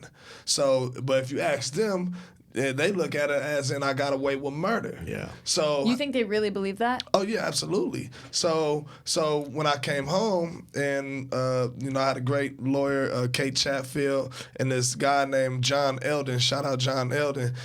He helps out a lot of people coming home from jail who he helps them get like health care and like stuff like that. So he has connections throughout the whole country with attorneys and so forth and so on. So what he did, he took on my case, because me and my lawyer was like, man, they look what they did here. It just like it just behooved us, that this was actually, this actually went on. So we sent it to him. He sent it to every law firm in the country, and every law firm in the country actually wanted it. So we ended up running with,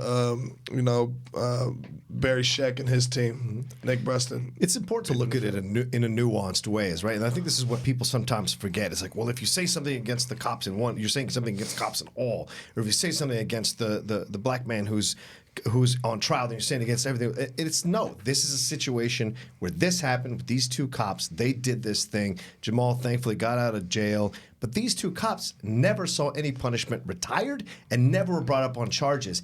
If we're going to be a fair society, then when cops do, or policemen or police women, because it was a man and woman, do these kinds of things, they need to face a penalty for this. So it discourages other cops or other police people from doing it. But unfortunately, we don't have that kind of impetus fully as a society, and that needs to change. And maybe more cases like this will eventually do that. Right, and the thing about it, see, because there are a lot of great good cops, but there's some bad. But it's interesting to hear you say too, because Jamal, I heard that in a different interview you said it was like 24 different cops that actually were part of this. Absolutely, it was 24 different cops that was turning a blind eye, and because they didn't want to cross the lines. Exactly, sticking within the blue code, But only 2 of them ended up actually retiring, so the rest are still working today? No, 4 of them. 4 of them was on. 4 of them was on trial in my civil case that we was actually, and 2 of them ended up, scurrying away, which they did the most impactful shit, in the case that ended up having them actually bring the case up on me. We're dealing with this other witness that was a schizophrenic, dope fiend, went to jail with a gun and willing to say anything, to get out of jail. And what one of the officers said that she was highly incredible. So when he turned that in, all they're going off of his word, highly incredible. Okay, now we got 2 witnesses, but that witness was never testified, never ended up. Actually, when she testified in my civil case, she said that I told them the next day that I lied.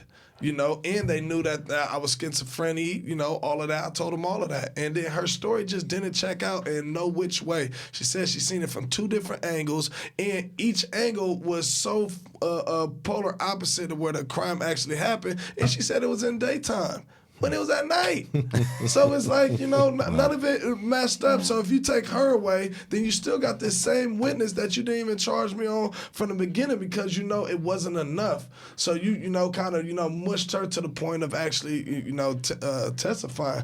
But let me say, so like in the civil case, we're suing. We're not, charging, actually. Right. That's up to the DAs and stuff like that. And the reason why they're not charged for it is because the DAs look at it like you got away with murder. So, in a deposition, we asked, the DA, Linda Allen, we said, so as we sit here today, do you believe, Jamal Trulove, killed Sel Kuka? And she said, yeah, I believe he got away with murder. And it's just and so I knew that. Did they ever find the actual murder? Nah, they didn't care. They didn't care about the actual murder at the end of the day, and it wasn't about finding the actual murderer. When it come down to them, it wasn't about that. It was about what they have and what it is. But this is your friend that got killed. I would think you care about who the actual murderer is. Yeah, look, and this is the thing when it come down to growing up in these rural areas in our communities and what the code is, right? So living by the code, and I know it throws off a lot of people who don't know what that is, but there's a culture. It's almost a religion to do so. So this is what I tell people. So say for instance, you guys, right? Y'all go to jail for you go to jail for something he did, right? Don't snitch, never snitch. Right? Yeah. And then you like, hold on, like fuck that. In your situation, you like, I'm not about to be in prison for something I didn't do. Okay, but now what if you do go ahead and say that he didn't? Then they say, all right, well now you got to go live in the projects for the rest of your life. You lose your job, you lose all your friends, your credibility, and your family and stuff might get killed too, and you might get shot too. Are you saying you might know who did it? No, it's not about me knowing who did it or anything of the sort. It's just about knowing that there's a guideline and not only a code, but it's a lifestyle change that goes against everything that you done built yourself up to actually be. Right. I do want to get to the movie, but I have a question for you. I guess it's a $10 million question. Looking back on this, knowing how it all came full circle, that you are out now, that you are living your dream and able to pursue music and acting, was it worth the 6 years there for $10 million and to be who you are now? Would you trade those things? Well, I will never know what I could have accomplished in those 6.5 years. And the mental anguish, I guess I was just able to surpass it. I'm just a mentally strong person. But in retrospect, when I look at everything and knowing how it turned out today, yeah, I'll run it back again. And I only say that because now in this situation, I know I could definitively change something. I could be, that vessel for a lot of the youth, a vessel for, people who don't understand what it is to actually go through prison and to hold these cops accountable. Because when it comes down to it, they wanted to settle with me, in which a lot of people settle. And then they don't never get to prove the fact that they were framed, that they were set up, that the DAs did this, that these police officers did this and stuff like that. They see $1 million, they like, shit, give me $1 million. Yeah. You know what I mean? And that you were innocent. Yeah, no. That's the proof. Yeah, exactly. And they never have to say it in court. They never have to say that they set it up or framed him or anything. Exactly. They get to just settle and go away. Exactly. Yeah, and that's the whole thing. So when I won in my civil case, I won because of what we proved. We proved to the jury that they framed me. And that's why I was rewarded at the end of the day. Not that I was wrongfully convicted, but that I was framed. And and that's how they awarded me the $10 million. Yeah. AKA 13.1, but that's just a couple extra. But you had a nickname on the set of the film, right? What they call? Joe was telling me they called you 10 Milli. Yeah, 10 Milli Milli, 10 Milli Milli on a dancing. Yeah, not a bad nickname to have. No, I mean my name was actually Million first. You know what I mean? So everybody called me Millie, but then once I won the 10 million, it just made so much sense, and I changed, and I went ahead and went with it on the Sign G morning show, and 10 Milli. So you get out and you are working. You book this amazing movie, The Last Black Man in San Francisco, that not only John but all the people that I've talked to who've seen it are raving about. I want to check out a quick clip and then we can talk to you about how everything went on set and how your experience during this movie was. Okay. How'd y'all get this? It's Jimmy's. His grandpa built it. He was the first black man in San Francisco. That's what they call him anyways. Oh, shit. This that house? Hey, Jimmy used to talk about this spot all the time. But you know how niggas be in a group home, over-exaggerating and shit. Trying to be all special. You weren't lying about this one though, huh, Jimmy? You were in a group home? Yeah. For like a year. Yeah.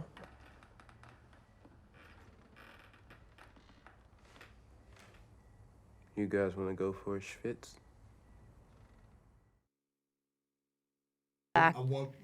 We're coming back. I just asked you if Joe knew your situation when he was casting you, so you can...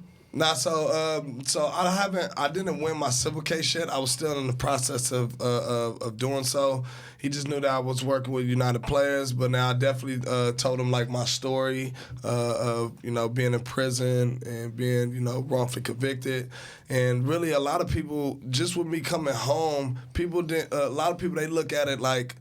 And not to say that they did necessarily, but people know that you're from the hood, you got that aspect, and a lot of people feel like you just got away with it, And most of the time, people that come home, there's a higher percentage of people that come home who actually did it than there is that people who didn't do it. Wow. Yeah. Wow. And that's the crazy thing about it. So, when you come home, motherfuckers usually they be like, you beat that murder, bruh.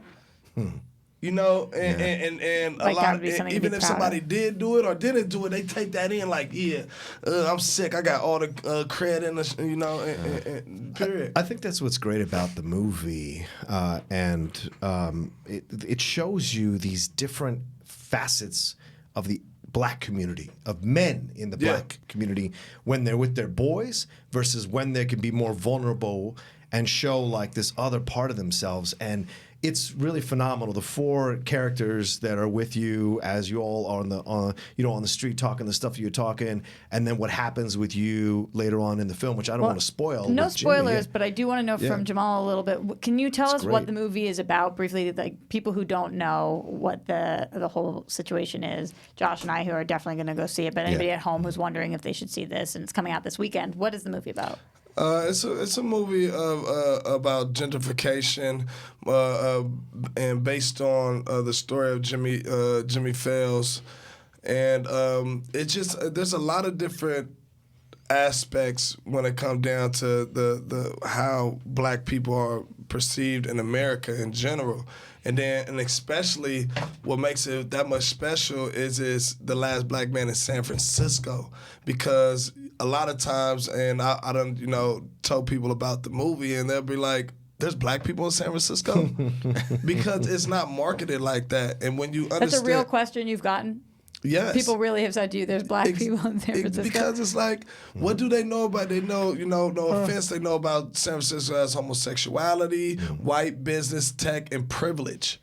They don't think of black. And the right? Asian community. And of course, Right. in the Asian community, But Chinatown, they so don't forth, think so about- on. right. But I lived in New York before. When you go as far as New York, you could come off with this tough bravado, or you could be rapping, and they just don't believe you.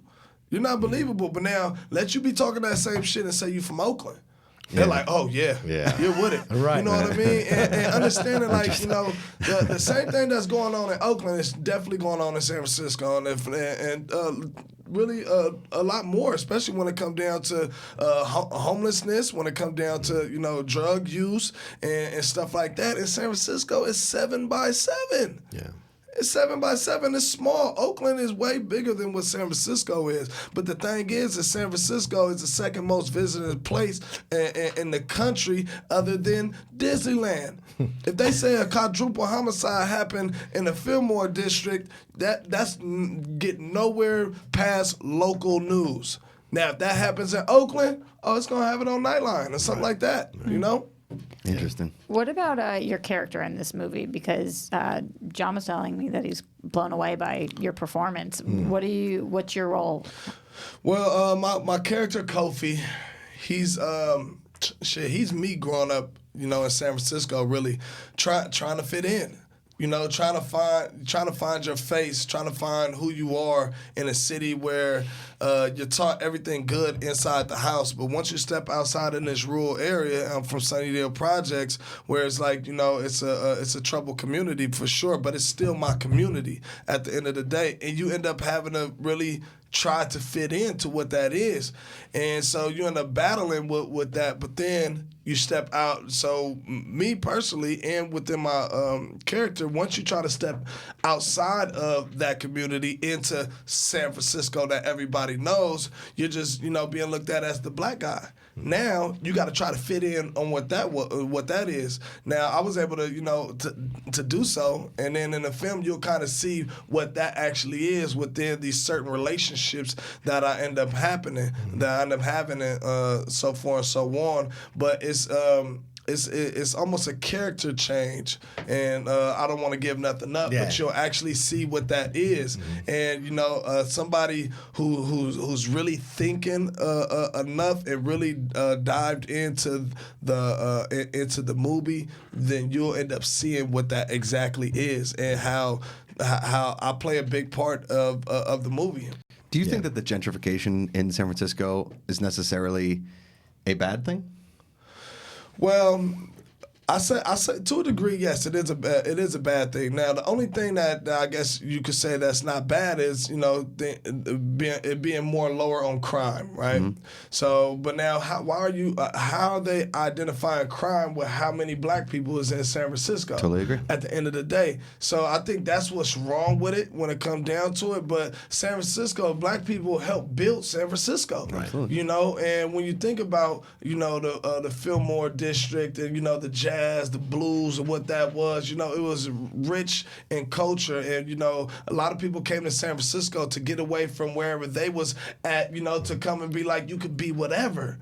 And now you see that almost disappear, and now people are just that come in, and I don't knock nobody being ambitious coming into our city and stuff like that, but I think it's just more so the opportunities, being able to stay in San Francisco has been done away with when it comes down to legislation, them building stuff up. The median rate is like at $3,100 to actually stay in San Francisco. Ridiculous, yeah.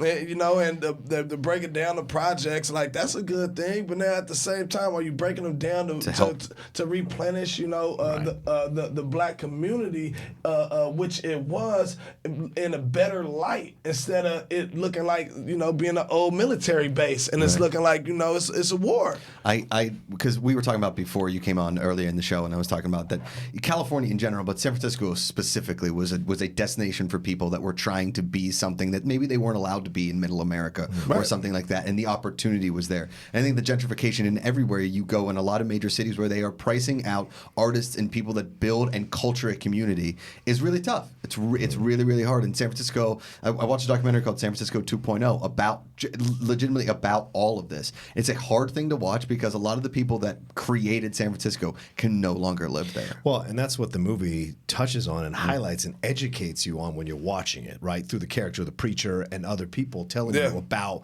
what black people did in San Francisco and the ports and the ships and what they built when the Asian community was put in internment camps by Roosevelt during World War II. Black people came across the country to take those spots and try to build up the city themselves and build the community, and then eventually they were moved out for gentrification. And so you're seeing this process and what you end up losing in the city. And Joe does a fantastic job, and Jimmy as well, in the film showcasing that. You just got to speak to them on Deep Cut coming tomorrow. Yeah. Tomorrow, my episode of the Deep Cut drops. I speak with the director of the film, Joe Talbot, and the star, Jimmy, for about 45 minutes, talking about how they came up with the movie, what they discovered making the movie, and like what it is that what their point was about making the movie and what they want people to get out of it.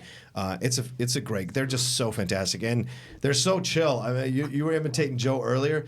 Like Weed looks at Joe and goes, "Damn, that's chill." Like he is so chill. So I had to constantly get them closer to the mic because they're like, "Yeah, man, like we were doing this, and then like we put it together. It was so cool." Yeah. So it's like it's you know, it was one of the most challenging interviews I had in terms of trying to get them to be more on the mic. But trust me, what they talk about is incredible. So You mentioned that takeaway, and I'm curious from you, Jamal. What do you feel like you want the audience to leave feeling or knowing that they might not have going into it? I mean, I want people to, I want a thought to be provoked, a thought about what's actually going on in America in general, because this ain't only a San Francisco issue. Yeah.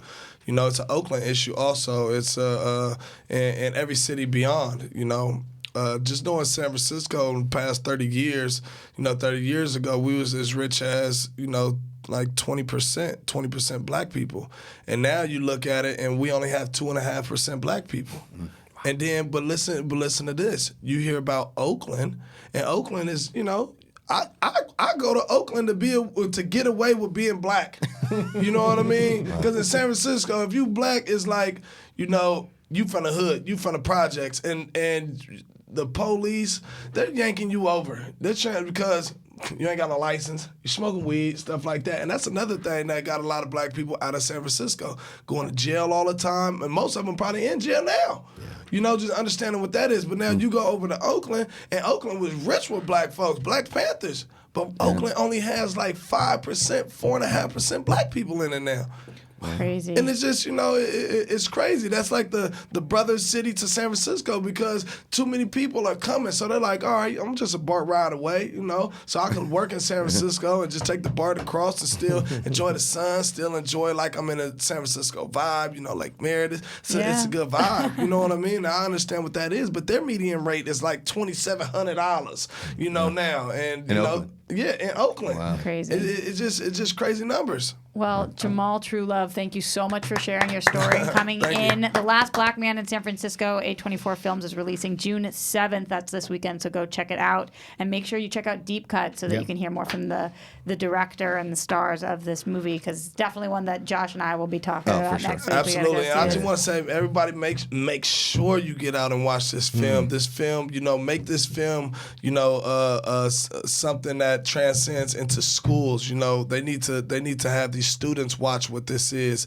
to educate, make it where it could get bigger and broader than, you know, the select theaters that we're releasing in right now, which we plan on, you know, extending it, but we just got to get out and watch it. We need a wider release. I hear Yeah. you. Well, John Roca, thank you so much for joining us. Josh Macuga, Alex, Cody, Mark Reilly, Roxy Striar. Don't worry, Kristian will be back tomorrow after he deals with the backing up of the booty. Am I right? Thank you again, Jamal Trulove. We'll see you next time. Thanks.